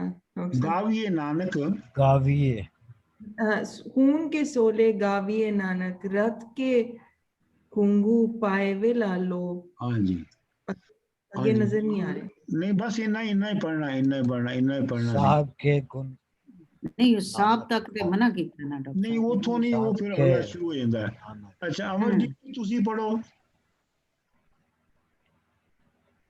पढ़ नहीं सकता ਜਿਹੜਾ ਤੁਸੀਂ ਲਿਖਿਆ ਨਾ ਇਹੋ अच्छा वो ਤੁਹਾਡੇ ਕੋਲ ਹੈ ਨਹੀਂ ਹੈ ਆਪਣਾ ਹਾਂਜੀ। ਸਾਰਾ ਤੁਸੀਂ ਪੜੋਗੇ सारा सर मैं जी सर पढ़ सकते हो तो मैं ट्राई कर रही हूँ हैं सर ट्राई कर रही हूँ करो जैसी में आवे खसम की बानी तीसरा करें तीसरा। ज्ञान वे लालो तीसरा करें ज्ञान वे लालो पाप की जंजरे काबलों धाया जोरी मंगे दान वे लालो शर्म धर्म दे चुप खलोए कूड़ परे प्रदान वे लालो फिरे प्रधान काजियां बाना हाँ जी सर सेकंड वर्ड की है काजियां तो बाद बामना के गल के गल काजिया बामना के गल थकी अगे पड़े शैतान वे लालो मुसलमानियां पड़े कतेबा कतेबा कतेबा देखो कष्ट में करे खुदाए वे लालो जान सताई और बंदियां जात सनाती सनाती सनाती जात सनातन धर्म जात सनाती होर हिंदवानिया ए भी लेखे लाए वे लालो खून के सोले गाये नानक रत के कुंगू पाए वे लालो वाह जी वाह राणा साहब तुसी भी पढ़ दियो राणा साहब आज है नहीं है जैसी में आवे खसम की बाणी तैसरा करें ज्ञान वे लालो पाप की जंज ले काबलों ताया जोरी मंगे दान वे लालो शर्म दरम दोहे चुप खलोए कूड़ भरे प्रधान वे लालो काजियां बामना के गल थकी अगद पड़े शैतान वे लालो मुसलमानियां पड़े कतेबा कष्ट में करे खुदाए वे लालो जात सनाती होर हिंदवानियां ए भी लेखे लाए वे लालो खून के सोहले गाए वे नानक रत के कुंगू पाए वे लालो हाँ चलो ये हुण पढ़िया ते गया ते ठीक है ठीक पढ़िया गया हुण कोई गल जिहड़ी हैगी है कर लो सर मेरा क्वेश्चन समरी रिकॉर्ड कर दियो ना सॉरी समरी दी रिकॉर्ड कर दियो समरी तुसी कर दियो बस रिकॉर्ड हो जाएगी ਸਮਰੀ ਖਾਲਿਦ ਸਾਹਿਬ ਤੁਸੀਂ ਰਿਕਾਰਡ ਕਰੋ ਹਰ ਇੱਕ ਬੰਦੇ ਨੂੰ ਰਿਕਾਰਡ ਜੈਸੀ ਮੈਂ ਜਿਸ ਤਰ੍ਹਾਂ ਮੈਨੂੰ ਖਸਮ ਦੀ ਬਾਣੀ ਆਉਂਦੀ ਹੈ ਮੈਂ ਉਵੇਂ ਹੀ ਉਹਦਾ ਵਿਚਾਰ ਕਰਨਾ ਹੈ ਉਹਦਾ ਮੈਂ ਬਿਆਨ ਕਰਨਾ ਹੈ ਤੈਸਰਾ ਕਰਾਂ ਗਿਆਨ ਵੇ ਲਾ ਲੋ पाप की जंज लै काबलों धाया ਬਾਬਰ ਜਿਹੜਾ ਹੈ ਉਹ ਗੁਨਾਹਾਂ ਦੀ ਜੰਜ ਲੈ ਕੇ ਕਾਬਲ ਤੋਂ ਆ ਕੇ ਉਹਨੇ ਧਾਵਾ ਕੀਤਾ ਹੈ, ਹਮਲਾਵਰ ਹੋਇਆ ਹੈ। ਜੋਰੀ ਮੰਗੇ ਦਾਨ ਵੇ ਲਾਲੋ, ਤੇ ਉਹ ਜ਼ਬਰਦਸਤੀ ਜਿਹੜਾ ਹੈ ਉਹ ਭੀਖ ਜਾਂ ਜ਼ਬਰਦਸਤੀ ਉਹ ਟੈਕਸ ਜਿਹੜਾ ਹੈ ਉਹ ਮੰਗ ਰਿਹਾ ਹੈ। ਸ਼ਰਮ ਧਰਮ ਦੋਹੇ ਚੁੱਪ ਖਲੋਏ, ਸ਼ਰਮ ਤੇ ਮਜ਼ਹਬ ਦੋਵੇਂ ਜਿਹੜੇ ਨੇ ਉਹ ਇੱਕ ਪਾਸੇ ਚੁੱਪ ਖਲੋ ਗਏ ਨੇ, ਉਹਨਾਂ ਦਾ ਕੋਈ ਕੰਮ ਨਹੀਂ ਰਹਿ ਗਿਆ। ਕੂੜ ਫਿਰੇ ਪ੍ਰਧਾਨ ਵੇ ਲਾ ਲਓ, ਤੇ ਝੂਠ ਜਿਹੜਾ ਹੈ ਉਹ ਚੌਧਰੀ ਬਣ ਕੇ, ਪ੍ਰਧਾਨ ਬਣ ਕੇ ਤੇ ਉਹਦੇ ਮੁਲਕ ਵਿੱਚ ਫਿਰ ਰਿਹਾ ਹੈ। ਕਾਜ਼ੀਆਂ ਬਾਹਮਣਾ ਕੀ ਗੱਲ ਥੱਕੀ, ਕਾਜ਼ੀਆਂ ਤੇ ਬਾਹਮਣਾ ਨੇ ਕਿਹੜੀ ਗੱਲ ਕੀਤੀ ਹੈ, ਕਿਹੜੀ ਗੱਲ ਉਹਨਾਂ ਨੇ ਮਿਥੀ ਹੈ ਕਿ ਅਗਤ ਪੜੇ ਸ਼ੈਤਾਨ ਵੇ ਲਾ ਲਓ, ਕਿ ਜਿਹੜੀ ਅੱਗੇ ਜਿਹੜੀ ਲੀਡ ਕਰ ਰਿਹਾ ਹੈ ਨਿਕਾਹ ਦੀਆਂ ਰਸਮਾਂ ਨੂੰ, ਜਿਵੇਂ ਅਕਦ ਪੜ੍ਹਨਾ ਹੁੰਦਾ ਹੈ, ਉਹ ਸ਼ੈਤਾਨ ਕਰ ਰਿਹਾ ਹੈ ਬਜਾਏ ਕਾਜ਼ੀਆਂ ਬਾਹਮਣਾ ਦੇ। ਮੁਸਲਮਾਨੀਆਂ ਪੜ੍ਹੇ ਕਿਤਾਬਾਂ ਕਸ਼ਟ ਮੇ ਕਰੇ ਖੁਦਾਏ ਵੇ ਲਾ ਲਓ, ਮੁਸਲਮਾਨੀਆਂ ਜਿਹੜੀਆਂ ਮੁਸਲਮਾਨ ਔਰਤਾਂ ਨੇ ਉਹ ਕਿਤਾਬਾਂ ਪੜ੍ਹ ਰਹੀਆਂ ਨੇ, ਯਾਨੀ ਕੁਰਾਨ ਪੜ੍ਹ ਰਹੀਆਂ ਨੇ ਕਿ ਇਸ ਮੁਸ਼ਕਲ ਦੇ ਵੇਲੇ ਰੱਬ ਉਹਨਾਂ ਦੀ ਮੁਸ਼ਕਲ ਨੂੰ ਹੱਲ ਕਰੇ।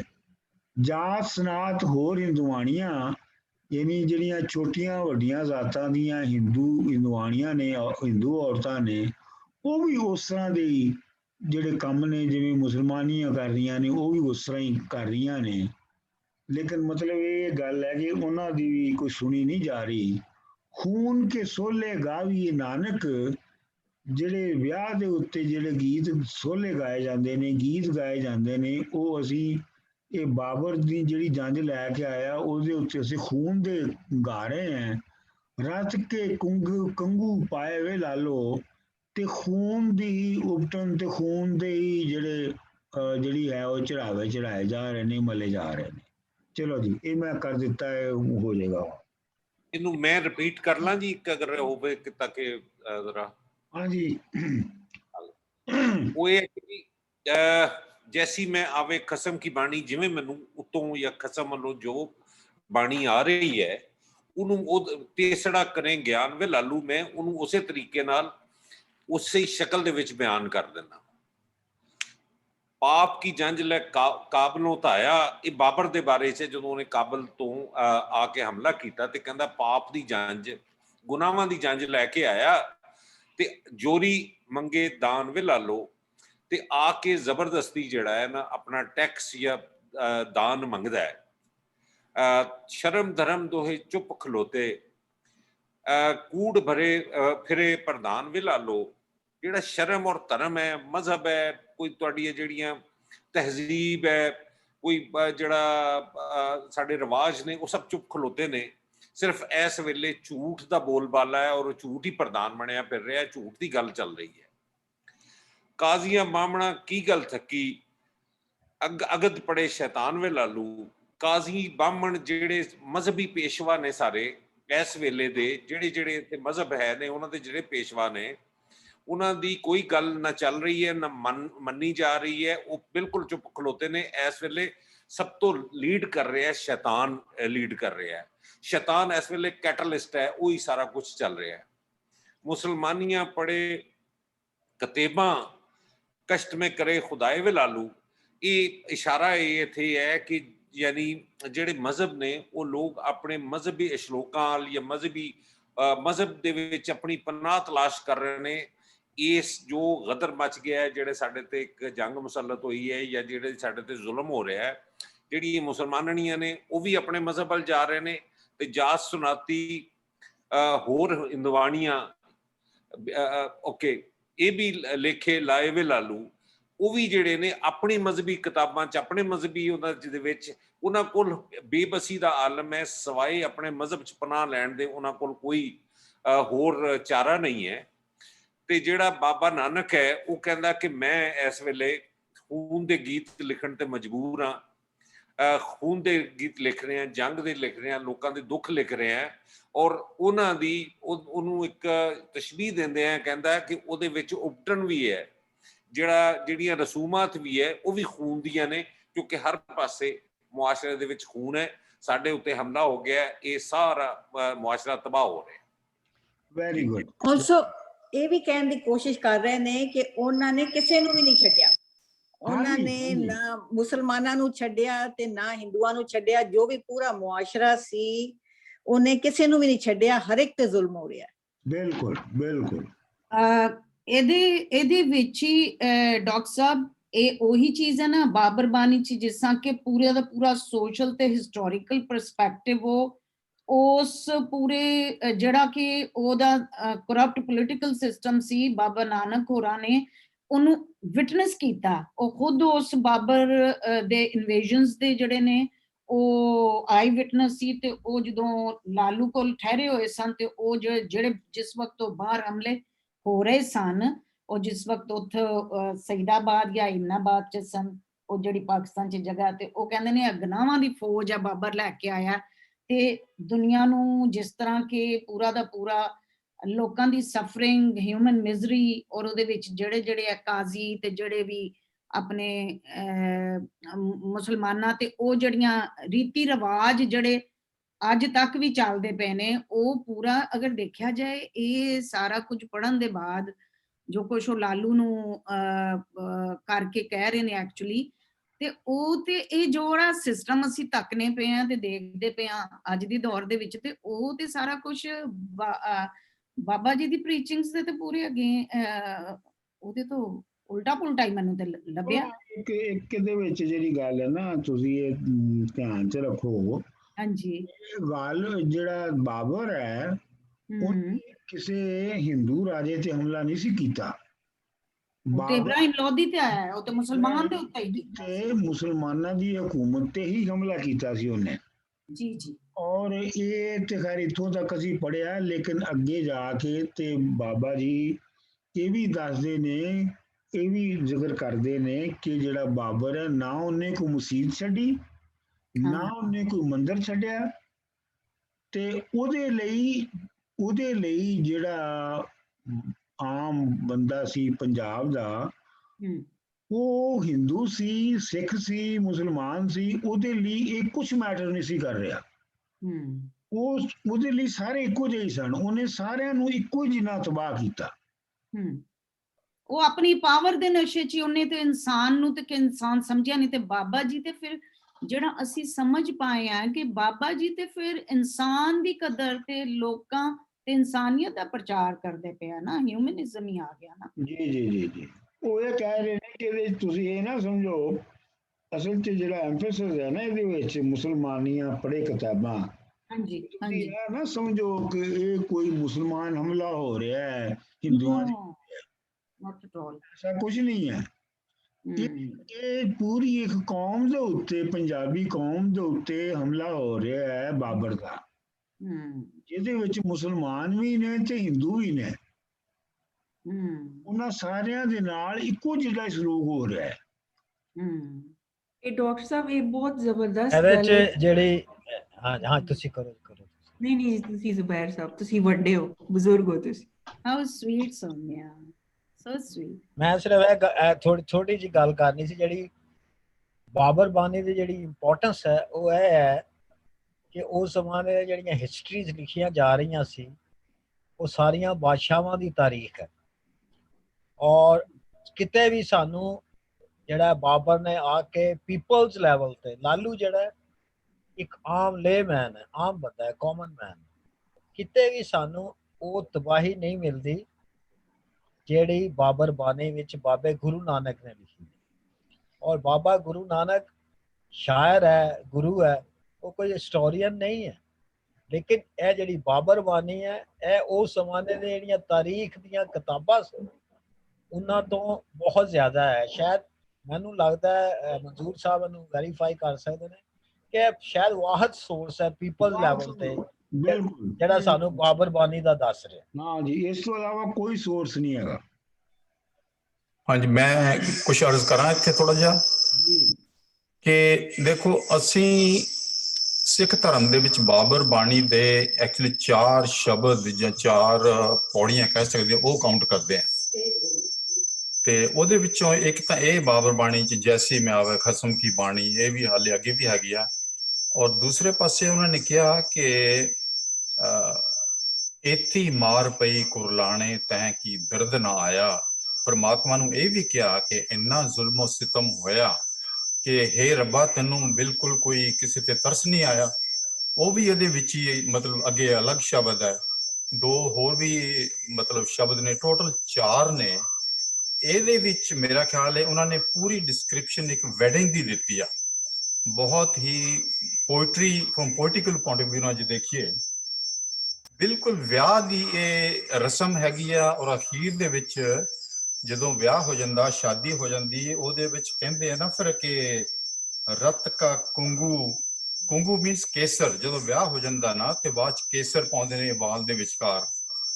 ਇਹ ਪੂਰੀ ਡਿਸਕ੍ਰਿਪਸ਼ਨ ਵਿਆਹ ਦੀ ਆ, ਪਰ ਬਹੁਤ ਹੀ ਮਤਲਬ ਕਿ ਅਫਸੋਸਨਾਕ ਦਰਦਨਾਕ ਵਿਆਹ ਦੀ ਇਹ ਡਿਸਕ੍ਰਿਪਸ਼ਨ ਪੋਇਟਰੀ ਵਿੱਚ ਦਿਖਾਈ ਆ। Thank you. ਮੈਂ ਡਾਕਟਰ ਸਾਹਿਬ ਗੱਲ ਕਰਾਂਗੀ ਜ਼ਬਾਨ ਦੇ ਬਾਰੇ, ਲੈਂਗੁਏਜ ਦੇ ਬਾਰੇ ਚ ਜੀ। ਇਹ ਬਾਬਰ ਬਾਣੀ ਜਿਹੜੀ ਹੈ ਇਹਦੇ ਵਿੱਚ ਦੇਖੋ ਨਾ, ਉਹ ਉਹਨਾਂ ਨੇ ਲੱਗਦਾ ਹੈ ਕਿ ਆਮ ਲੋਕਾਈ ਨਾਲ ਗੱਲ ਕੀਤੀ ਹੈ, ਆਮ ਲੋਕਾਈ ਬਾਰੇ ਗੱਲ ਕੀਤੀ ਹੈ, ਤੇ ਉਹਨਾਂ ਦੀ ਜਿਹੜੀ ਬੋਲੀ ਦੀ ਵਰਤੋਂ ਹੈ ਉਹ ਵੀ ਜਿਹੜੀ ਹੈ ਉਹ ਆਮ ਹੀ ਲੱਗ ਰਹੀ ਹੈ।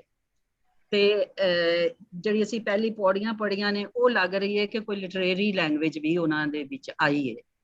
ਤੇ ਇਹਦੇ ਵਿੱਚ ਲੱਗ ਰਹੀ ਹੈ ਕਿ ਜਿਸ ਤਰ੍ਹਾਂ ਉਹਨਾਂ ਨੇ ਲਾਲੂ ਨੂੰ ਮੁਖਾਤਬ ਕੀਤਾ, ਇੱਕ ਆਮ ਬੰਦੇ ਨੂੰ, ਤੇ ਜ਼ਬਾਨ ਵੀ ਲੱਗ ਰਹੀ ਹੈ ਕਿ ਆਮ ਲੋਕਾਈ ਦੀ ਬੋਲੀ ਲੱਗ ਰਹੀ ਹੈ ਇਹਦੇ ਵਿੱਚ, ਬਾਬਰ ਬਾਣੀ ਵਿੱਚ, ਮੇਰੇ ਖਿਆਲ ਵਿੱਚ। ਬਿਲਕੁਲ ਬਿਲਕੁਲ ਬਿਲਕੁਲ ਬਿਲਕੁਲ ਬਿਲਕੁਲ। ਸੋਮਿਆ ਜੀ ਕਰੋ ਗੱਲ ਤੁਸੀਂ। ਹਾਂਜੀ, ਹੁਣ ਤੇ ਸਾਰਿਆਂ ਨੇ ਗੱਲ ਕਰ ਦਿੱਤੀ। ਮੈਂ ਉਹੀ ਗੱਲ ਕਰਨ ਵਾਲੀ ਸਾਂ ਕਿ ਬਾਬੇ ਹੋਰੀ ਨੇ ਜਿਹੜੀ ਇੱਕ ਸਿੰਪਲ ਗੱਲ ਹੈ ਕਿ ਉਹਨਾਂ ਨੇ ਕਿਹਾ ਕਿ ਵੀ ਤੁਸੀਂ ਆਪਣੇ ਆਪ ਨੂੰ ਇੱਥੇ ਜਿਹੜੇ ਰਹਿਣ ਵਾਲੇ ਨੇ ਲੋਕਲ, ਉਹ ਮੇਰਾ ਖਿਆਲ 'ਚ ਮੈਂ ਇਸ ਤਰ੍ਹਾਂ ਇਹਨੂੰ ਪਰਸੀਵ ਕਰ ਰਹੀ ਹਾਂ ਕਿ religion have been very divisive among the people. ਤੇ ਬਾਬਾ ਜੀ ਸਾਨੂੰ ਇਹ ਕਹਿ ਰਹੇ ਨੇ ਕਿ ਤੁਸੀਂ ਇਹ ਨਾ ਤੱਕੋ ਕਿ ਉਹ ਮੁਸਲਮਾਨ ਮਾਰਿਆ ਜਾ ਰਿਹਾ, ਇੱਥੇ ਹਿੰਦੂ ਮੁਸਲਮਾਨ ਹਰ ਕੋਈ ਮਾਰਿਆ ਜਾ ਰਿਹਾ, ਤੇ ਤੁਹਾਨੂੰ ਇਹਦੇ ਖਿਲਾਫ ਮਤਲਬ ਇਹ ਥੋੜਾ ਜਿਹਾ ਇਸ ਫਿਊਚਰਿਸਟਿਕ ਵੀ ਲੱਗ ਰਿਹਾ, ਇਸ ਤਰ੍ਹਾਂ ਕਿ ਉਹ ਸ਼ਾਇਦ ਇਹ ਵੇਖ ਰਹੇ ਨੇ ਕਿ ਜਦੋਂ ਇਹ ਰਿਲੀਜਨ ਦੀ ਵੰਡ ਕੱਟੇਗੀ ਤੇ ਲੋਕੀ ਆਪਣੇ ਰਾਈਟਸ ਦੇ ਲਈ ਇੱਕ ਜੁਆਇੰਟ ਐਫਰਟ ਪਾਣਗੇ, ਜਿਹੜਾ ਕਿ ਅਸੀਂ ਫਿਰ ਸਿੱਖੀ ਦੇ ਵਿੱਚ ਅਸੀਂ ਵੇਖਿਆ ਵੀ ਕਿ ਇੱਕ ਜੁਆਇੰਟ ਐਫਰਟ ਹੋਈ ਤੇ ਉਹ ਜਿਹੜਾ ਉਹਨੂੰ ਬਾਅਦ ਚ ਤੇ ਉਹਨੇ ਮਜ਼ਹਬ ਦੀ ਫਾਰਮ ਲੈ ਲਈ, ਲੇਕਿਨ ਬੇਸਿਕਲੀ ਉਹ ਤੇ ਬਾਹਰਲੇ ਜਿਹੜੇ ਹਮਲਾਵਰ ਸਨ ਉਹਨਾਂ ਦੇ ਖਿਲਾਫ ਇੱਕ ਐਫਰਟ ਫਿਰ ਸ਼ੁਰੂ ਹੋਈ। ਇਹ ਬਹੁਤ ਵੱਡੀ ਗੱਲ ਹੈ ਜਿਹੜੀ ਕਿ ਬਾਬਾ ਨਾਨਕ ਨੂੰ ਮੇਰਾ ਖਿਆਲ 'ਚ, ਜਿੰਨਾ ਮੇਰਾ ਥੋੜਾ ਜਿਹਾ ਕੋਈ ਪੜ੍ਹਾਈ ਹੈ, ਥੋੜੇ ਬਾਬਿਆਂ ਨੂੰ ਬਾਕੀਆਂ ਨੂੰ ਮੈਂ ਪੜ੍ਹਿਆ, ਤੋਂ ਵਕਤ ਕਰਦੀ ਹੈ ਇਹਨਾਂ ਨੂੰ। ਬਿਲਕੁਲ ਬਿਲਕੁਲ। ਇਸ ਵਾਸਤੇ ਮੈਂ ਕਹਿੰਦਾ ਹਮੇਸ਼ਾ ਕਹਿੰਦਾ ਕਿ ਗੁਰੂ ਨਾਨਕ ਜੀ ਨੂੰ ਪੜ੍ਹੇ ਤੋਂ ਬਗੈਰ ਤੁਹਾਨੂੰ ਪੰਜਾਬ ਦੀ ਜਿਹੜੀ ਫੰਡਾਮੈਂਟਲ ਫਿਲਾਸਫੀ ਹੈ ਉਹ ਸਮਝ ਨਹੀਂ ਆ ਸਕਦੀ, ਤੇ ਉਹਨਾਂ ਨੂੰ ਪੜ੍ਹਨਾ ਜਿਹੜਾ ਹੈ ਉਹ ਬਹੁਤ ਜ਼ਰੂਰੀ ਹੈ। ਤੇ ਇਹ ਤੇ ਸੌਰੀ ਡਾਕਟਰ ਸਾਹਿਬ, ਫਿਰ ਇਹ ਤੇ ਤੁਸੀਂ ਦੇਖੋ, ਅਸੀਂ ਅਗਰ ਇਹ ਬਾਬਾ ਜੀ ਦੀ ਇਹ ਪੂਰਾ ਦਾ ਪੂਰਾ ਪੜ੍ਹਨਾ ਤੇ ਇਹ ਜਿਹੜਾ ਪੂਰਾ ਦਾ ਪੂਰਾ ਬੈਕਗਰਾਉਂਡ ਹੈ, ਇਹ ਤੇ ਅੱਜ ਦੇ ਦੌਰ ਦੇ ਵਿੱਚ ਵੀ ਜਿਹੜੀ ਪੰਜਾਬ ਦੀ ਡਿਵੀਜ਼ਨ ਹੋਈ, ਤੇ ਪੰਜਾਬ ਦੀ ਡਿਵੀਜ਼ਨ ਤੋਂ ਬਾਅਦ ਹੈ ਹੁਣ ਜਿਹੜੇ ਥੋੜੇ ਜਿਹੇ ਅਸੀਂ ਵੈਬਿਨਾਰ ਹੁੰਦੇ ਨੇ ਜਾਂ ਕੁਝ ਥੋੜਾ ਜਿਹਾ, ਅਗਰ ਅਸੀਂ ਮੈਂ 90 ਵਾਲਾ ਆਪਣਾ ਯੂਨੀਵਰਸਿਟੀ ਦਾ ਟਾਈਮ ਦੇਖੀਏ, ਉਦੋਂ ਤੇ ਕੋਈ ਇਹ ਨਹੀਂ ਸੀ ਜਿਸ ਤਰ੍ਹਾਂ ਹੁਣ ਗੁਰਮੁਖੀ ਦੀ ਵੀ ਗੱਲ ਹੁੰਦੀ ਹੈ, ਜਾਂ ਆਪਸ ਚ ਚੜ੍ਹਦੇ ਔਰ ਲਹਿੰਦੇ ਪੰਜਾਬ ਦੇ ਜਿਹੜੇ ਇੰਟੈਲੈਕਚੁਅਲਸ ਵੀ ਨੇ ਆਪਸ ਚ ਮਿਲ ਬੈਠ ਕੇ ਗੱਲ ਕਰਦੇ ਨੇ, ਬੇਸ਼ੱਕ ਆਨਲਾਈਨ ਹੀ ਜ਼ਿਆਦਾ ਅੱਜ ਕੱਲ ਦੇ ਦੌਰ ਦੇ ਵਿੱਚ ਜਿਹੜਾ ਚੱਲਿਆ ਦਾ। ਤੇ ਇਹ ਤੇ ਅਗਰ ਦੇਖਿਆ ਜਾਏ ਤੇ ਇਹ ਤੇ ਪੂਰੀ ਦੀ ਪੂਰੀ ਲਿੰਕ ਹੁੰਦੀ ਹੈ ਆਪਣੀ ਪੰਜਾਬੀਅਤ ਨਾਲ। ਹਾਂਜੀ, ਮੇਰਾ ਇਰਾਦਾ ਹੈ ਕਿ ਅਜੇ ਮੈਂ ਹੀਰ ਪੜ੍ਹਾ ਰਿਹਾ ਹਾਂ, ਹੀਰ ਵਾਰਿਸ ਸ਼ਾਹ, ਤੇ ਅਗਲੇ ਸਮੈਸਟਰ ਚ ਉਹਨੇ ਮੁੱਕਣਾ ਹੈ। ਜਦੋਂ ਉਹ ਮੁੱਕ ਗਈ ਤੇ ਫਿਰ ਮੈਂ ਉਸੇ ਤਰ੍ਹਾਂ ਹੀ ਜਪ ਜੀ ਪੂਰਾ ਜਿਹੜਾ ਉਹ ਲੋਕਾਂ ਦੇ ਨਾਲ ਪੜਾਂਗਾ, ਯਾਨੀ ਪੜਾਵਾਂਗਾ ਉਹਨੂੰ। ਇਹ ਬਹੁਤ ਅੱਛਾ ਇਨੀਸ਼ੀਏਟਿਵ ਹੋਏਗਾ ਡਾਕਟਰ ਸਾਹਿਬ। ਤੁਸੀਂ ਅਪਲੋਡ ਕਰ ਰਹੇ ਹੋ ਇਹ ਵਰਸ਼ਾ, ਕਿਉਂਕਿ ਮੈਨੂੰ ਉਹ ਬਹੁਤ ਹੀ ਤੁਹਾਡੇ ਉਹ ਕਰ ਰਹੇ ਆ, ਸਾਰੀਆਂ ਕਰਨਾ ਜੀ।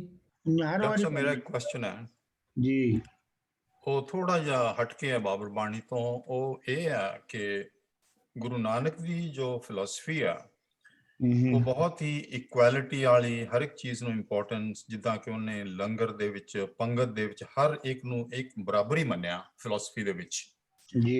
ਔਰ ਦੂਸਰੇ ਪਾਸੇ ਅਸੀਂ ਗੱਲ ਕਰਦੇ ਹਾਂ ਕਿ universal law of nature for example, ਉਹਦੇ 'ਚ ਤਾਂ ਕੋਈ ਇਕੁਐਲਿਟੀ ਹੈ ਹੀ ਨਹੀਂ, ਹਰ ਚੀਜ਼ ਡਿਫਰੈਂਟ ਹੈ। ਉਹਦੇ ਸਰਵਾਈਵਲ ਆਫ ਦਾ ਫਿਟੈਸਟ ਹੈਗਾ। ਵੀਕਰ ਆਦਮੀ ਨੇ ਇਸ ਤਰ੍ਹਾਂ ਕਿ ਉਹਨੇ he is not supposed to even live. Kings ਜਿਹੜੇ ਬਣੇ ਬਿਕੋਜ਼ ਆਫ ਦਾ ਫਿਟਨੈਸ, ਉਹ ਰਾਜ ਵੱਡੇ ਤੋਂ ਵੱਡੇ। ਸੋ ਯੂਨੀਵਰਸ ਦੇ ਔਰ ਨੇਚਰ ਦੇ ਵਿੱਚ ਤਾਂ ਇਕੁਐਲਿਟੀ ਹੈ ਹੀ ਨਹੀਂ।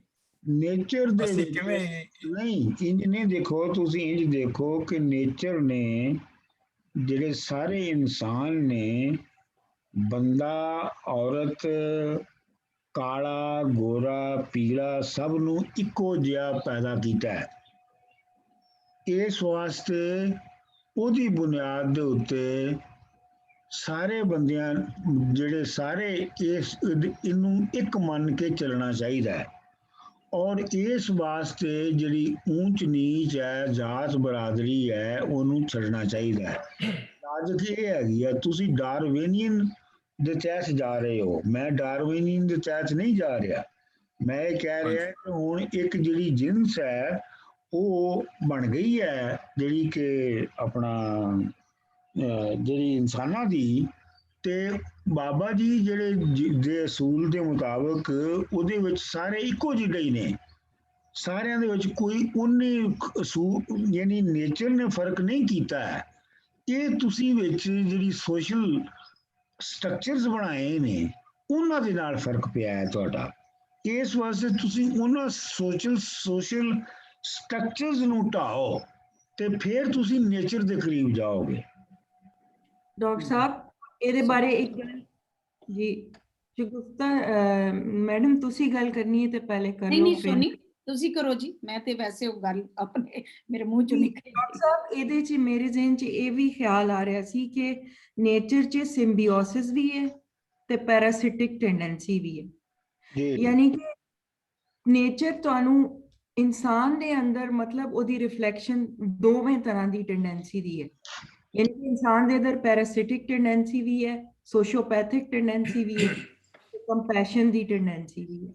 ਤੇ ਨੇਚਰ ਵੀ ਤੁਹਾਨੂੰ ਉਹ ਦੋਵੇਂ ਚੀਜ਼ਾਂ ਵਿਖਾਉਂਦੀ ਹੈ। ਮਤਲਬ ਉਹਦੇ ਵਿਖਾਲੇ ਨੇਚਰ ਦੇ ਪੂਰੇ ਨੇ, ਕੰਪਲੀਟ ਨੇ। ਯਾਨੀ ਕਿ ਉਹਦੇ 'ਚ ਵਹਿਸ਼ਤ ਵੀ ਨਜ਼ਰ ਆਉਂਦੀ ਹੈ ਤੇ ਇਹੋ ਜਿਹੀ ਬੀਇੰਗਸ ਵੀ ਨਜ਼ਰ ਆਉਂਦੀਆਂ ਨੇ ਜਿਹੜੀ ਇੱਕ ਦੂਜੇ ਨਾਲ, ਜਿਸ ਤਰ੍ਹਾਂ ਬਹੁਤ ਸਾਰੇ ਦਰਖਤ, ਉਸ ਦਿਨ ਹੀ ਮੈਂ ਪੜ੍ਹ ਰਹੀ ਸਾਂ ਕਿ ਦਰਖਤ ਦੇ ਜਿਹੜੇ ਥੱਲੇ ਜਿਹੜੇ ਜ਼ਮੀਨਾਂ 'ਚ ਜਿਹੜੇ ਸਿਸਟਮ ਹੁੰਦੇ ਨੇ, ਇੱਕ ਦਰਖਤ ਦੇ ਕੋਲ ਪਾਣੀ ਨਾ ਆਏ ਤੇ ਦੂਜਾ ਜਿਹੜਾ ਆਪਣਾ ਪਾਣੀ ਉਹਦੇ ਵੱਲ ਤੋੜ ਦਿੰਦਾ। ਇੱਕ ਸਿੰਬਿਓਟਿਕ ਸਿਸਟਮ ਵੀ ਹੈ। ਤੇ ਇਹ ਹੁਣ ਇਨਸਾਨ ਦੀ ਕਰਨ ਹੈ, ਮਤਲਬ ਜੀ ਕਰਨੀ ਹੈ ਕਿ ਉਹ ਕੀ ਉਹਦੇ 'ਚ ਨੇਚਰ 'ਚ ਉਹ ਕੀ ਵੇਖਣਾ ਚਾਹੁੰਦਾ ਹੈ। ਮੈਂ ਵੈਸੇ ਡਾਕਟਰ ਸਾਹਿਬ ਇਹ ਤੇ ਬਹੁਤ ਲੰਬੀ ਡਿਬੇਟ ਹੈ। ਈਵਨ ਚਾਈਨੀਜ਼, ਜਿਸ ਤਰ੍ਹਾਂ ਕਨਫਿਊਸ਼ੀਅਸ ਨੇ ਵੀ ਇਹਦੇ ਤੇ ਬਹੁਤ ਕੁਝ ਲਿਖਿਆ ਹੈ ਕਿ ਇਨਸਾਨ ਬੈਡ ਹੈ ਜਾਂ ਬਾਈ ਬਰਥ ਗੁੱਡ ਹੈ, ਜਾਂ ਮਤਲਬ ਕਿ ਇਹਦੇ 'ਚ ਬਹੁਤ ਫਿਲੋਸੋਫੀਕਲ ਡਿਬੇਟਸ ਨੇ। ਪਰ ਇਹ ਨਾ ਜਿਹੜੀ ਗੱਲ ਇਹਨਾਂ ਨੇ ਸ਼ੁਰੂ ਕੀਤੀ ਹੈ ਨਾ ਨਿਜਾਰ ਸਾਹਿਬ ਨੇ, ਮੇਰਾ ਹਾਲ ਇਹ ਬਹੁਤ ਲੰਬੀ ਗੱਲ ਹੈਗੀ ਹੈ। ਔਰ ਜਿਹੜੇ ਮਨਸੂਰ ਸਾਹਿਬ ਕਹਿ ਰਹੇ ਨੇ ਜਪ ਜੀ ਪੜਾਂਗੇ, ਉਹਦੇ ਵਿੱਚ ਜਿਹੜਾ ਬਾਬੇ ਦਾ ਕਨਸੈਪਟ ਆਫ ਨੇਚਰ ਹੈ ਨਾ, ਉਹਨੂੰ ਸਮਝਣਾ ਬਹੁਤ ਜ਼ਰੂਰੀ ਹੈ। ਉਹ ਹੁਕਮ ਹੈ, ਬਿਲਕੁਲ ਉਹ ਹੁਕਮ ਰਜਾਈ ਚੱਲਣਾ ਲਿਖਿਆ, ਉਹ ਹੁਕਮ ਹੈ, ਆਰਡਰ ਹੈ ਜਿਹੜਾ ਹਰ ਸ਼ੈ, ਉਹਨੂੰ ਬਹੁਤ ਉਹਦੀ ਅੰਡਰਸਟੈਂਡਿੰਗ ਕਰਨੀ ਬਹੁਤ ਜ਼ਰੂਰੀ ਹੈ। ਔਰ ਉਹ ਬੜਾ ਉਹ ਜਿਹੜਾ ਨਾ ਜਿਹਨੂੰ ਅਸੀਂ ਕਹਿੰਦੇ ਹਾਂ ਯੂਨਿਟੀ ਇਨ ਬੀਇੰਗ, ਵਾਦਤ ਵਜੂਦ ਵੀ ਹੈ ਔਰ ਉਸ ਤੋਂ ਵੱਖ ਵੀ ਹੈ ਥੋੜਾ ਜਿਹਾ। ਉਹੀ ਤੇ ਮੈਂ ਗੱਲ ਕਰ ਰਿਹਾ ਕਿ ਦੇਖੋ ਨੇਚਰ ਦੇ ਵਿੱਚ ਕੋਈ ਵੀ ਇਕੁਐਲਿਟੀ ਨਹੀਂ। ਜਿਹੜੀ ਦੇਖੋ ਮੈਂ ਗੱਲ ਮੁਕਾਉਣਾ ਚਾਹੁੰਦਾ ਹਾਂ, ਤੁਸੀਂ ਜਿਹੜਾ ਨਿੱਜਰ ਜੀ ਨੇਚਰ ਦਾ ਤੁਸੀਂ ਜਿਹੜਾ ਤਸੱਵਰ ਲੈ ਰਹੇ ਹੋ, ਲੈਟ ਮੀ ਗੋ ਬੈਕ। ਜਦੋਂ ਇਨਸਾਨ ਜਿਹੜਾ ਹੈ ਉਹ ਫੂਡ ਗੈਦਰਿੰਗ ਦੀ ਸਟੇਜ ਤੇ ਸੀ ਔਰ ਹੰਟਿੰਗ ਦੀ ਸਟੇਜ ਤੇ ਸੀ, ਤੇ ਬੰਦਾ ਇੱਕ ਦੂਜੇ ਨੂੰ ਨਹੀਂ ਮਾਰਦਾ ਸੀ। ਬੰਦਾ ਇੱਕ ਦੂਜੇ ਦੇ ਨਾਲ ਸਾਂਝ ਨਾਲ ਰਹਿੰਦਾ ਸੀ। ਜਿਹੜੀ ਕਿ ਉਸ ਵੇਲੇ ਦੀ ਲੋੜ ਸੀ, ਕਿਉਂਕਿ ਬੰਦੇ ਦਾ ਮੁਕਾਬਲਾ ਨੇਚਰ ਦੇ ਨਾਲ ਸੀ। ਲੇਕਿਨ ਜਿਹੜੀ ਤੁਸੀਂ ਮਾਰਾਮਾਰੀ ਦੀ ਗੱਲ ਕਰ ਰਹੇ ਹੋ, ਜਦੋਂ ਐਗਰੀਕਲਚਰਲ ਸਿਸਟਮ ਔਰ ਫਿਰ ਉਸ ਤੋਂ ਬਾਅਦ ਜਦੋਂ ਇੰਡਸਟਰੀਲਾਈਜੇਸ਼ਨ ਆ ਗਈ ਤੇ ਉਹਦੇ ਵਿੱਚ ਜਿਹੜੀ ਮਾਰਾਮਾਰੀ ਸ਼ੁਰੂ ਹੋਈ, ਉਹਨੂੰ ਜਸਟੀਫਾਈ ਕਰਨ ਲਈ ਲੋਕਾਂ ਨੇ ਜਿਹੜਾ ਉਹ ਨੇਚਰ ਦੀ ਮਿਸਾਲ ਦੇਣੀ ਸ਼ੁਰੂ ਕੀਤੀ ਕਿ ਜੀ ਇਹ ਨੇਚਰ ਦੇ ਵਿੱਚ ਹੈ। ਅਗਰ ਇਹ ਨੇਚਰ ਦੇ ਵਿੱਚ ਸੀ ਤੇ ਫਿਰ ਇਹ ਨੇਚਰ ਦੇ ਵਿੱਚ ਫਿਰ ਇਹ ਫੂਡ ਗੈਦਰਿੰਗ ਔਰ ਹੰਟਿੰਗ ਦੀ ਸਟੇਜ ਤੇ ਵੀ ਹੋਣਾ ਚਾਹੀਦਾ ਸੀ। ਔਰ ਮੇਰਾ ਖਿਆਲ ਉਸ ਟਾਈਮ ਤੇ ਵੀ ਹੋਏਗਾ, ਛੋਟੇ ਜਾਨਵਰ ਨੂੰ ਵੱਡਾ ਖਾ ਜਾਂਦਾ, ਵੱਡੇ ਨੂੰ। ਗੱਲ ਸੁਣੋ ਬਹੁਤ ਸਾਰੇ ਕੈਨਿਬਲਿਸਟਿਕ ਟ੍ਰਾਈਬ ਅਫਰੀਕਾ ਦੇ ਅੰਦਰ ਨਹੀਂ ਨਿਜੇ ਜੀ, ਇਹ ਤੇ ਤੁਸੀਂ ਅਕੀਦਾ ਬਣਾ ਕੇ ਗੱਲ ਕਰ ਰਹੇ ਹੋ ਨਾ ਕਿ ਤੁਹਾਡਾ ਖਿਆਲ ਉਦੋਂ ਵੀ ਹੋਏਗਾ।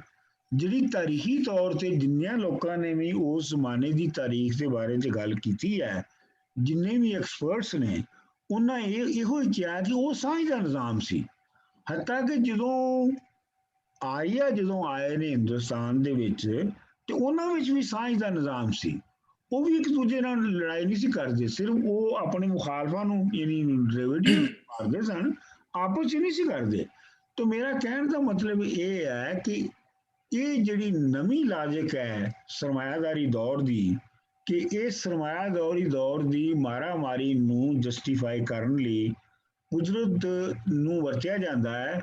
ਇਹ ਇੱਕ ਖਾਸ ਤਰ੍ਹਾਂ ਦਾ ਸੋਸ਼ਲ ਸਟਰਕਚਰ ਨਿਜ਼ਾਮ ਹੈ ਜਿਹਦੇ ਵਿੱਚ ਇਹ ਵਰਤਿਆ ਜਾ ਰਿਹਾ ਹੈ। ਤੁਸੀਂ ਸਿਰਫ ਈਮਾਨ ਦੇ ਉੱਤੇ, ਅਕੀਦੇ ਦੇ ਉੱਤੇ ਕਿ ਜੀ ਮੇਰਾ ਕਿਉਂਕਿ ਅਕੀਦਾ ਹੈਗਾ ਇਸ ਵੇਲੇ ਉਦੋਂ ਵੀ ਇਹ ਹੋਏਗਾ, ਜਾਂ ਤੇ ਤੁਸੀਂ ਸਾਨੂੰ ਰਿਸਰਚ ਕਰਕੇ ਇਹ ਸਾਨੂੰ ਅਗਲੀ ਵਾਰੀ ਲਿਆ ਕੇ ਦੱਸੋ ਕਿ ਫਲਾਣੇ ਬੰਦੇ ਨੇ ਕਿਹਾ ਹੈ ਜਾਂ ਫਲਾਣੇ ਐਕਸਪਰਟ ਨੇ ਕਿਹਾ ਜਾਂ ਫਲਾਣੇ ਤਾਰੀਖਦਾਨ ਨੇ ਜਾਂ ਆਰਕੀਓਲੋਜਿਸਟ ਨੇ ਜਾਂ ਐਂਥਰੋਪੋਲੋਜਿਸਟ ਨੇ ਕਿਹਾ ਹੈ ਕਿ ਫੂਡ ਗੈਦਰਿੰਗ ਦੀ ਸਟੇਜ ਦੇ ਉੱਤੇ ਜਾਂ ਟ੍ਰਾਈਬਲਿਜ਼ਮ ਦੀ ਸਟੇਜ ਦੇ ਉੱਤੇ ਲੋਕਾਂ ਦੀ ਇੰਜੀ ਮਾਰਾਮਾਰੀ ਸੀ ਜਿਵੇਂ ਸਰਮਾਇਆਦਾਰੀ ਦੌਰ 'ਚ, ਤੇ ਅਸੀਂ ਮੰਨ ਜਾਵਾਂਗੇ। ਨਹੀਂ, ਮੈਂ ਮੈਨ ਮੇਡ ਚੀਜ਼ਾਂ ਦੀ ਗੱਲ ਨਹੀਂ ਕਰ ਰਿਹਾ, ਮੈਂ ਨੇਚਰ ਦੀ ਗੱਲ ਕਰ ਰਿਹਾ। ਨੇਚਰ ਜੋ ਪਹਿਲੇ ਸੀ ਅੱਜ ਵੀ ਉਹੀ ਨੇਚਰ ਹੈ। ਨੇਚਰ ਜਿਹੜੀ ਹੈ ਮੈਂ ਤੇ ਉਹੀ ਅਰਜ਼ ਕਰ ਰਿਹਾ ਕਿ ਨੇਚਰ ਨੂੰ ਡਿਫਾਈਨ ਤੇ ਕਰੋ ਨਾ, ਨੇਚਰ 'ਚ ਕੀ ਹੈ।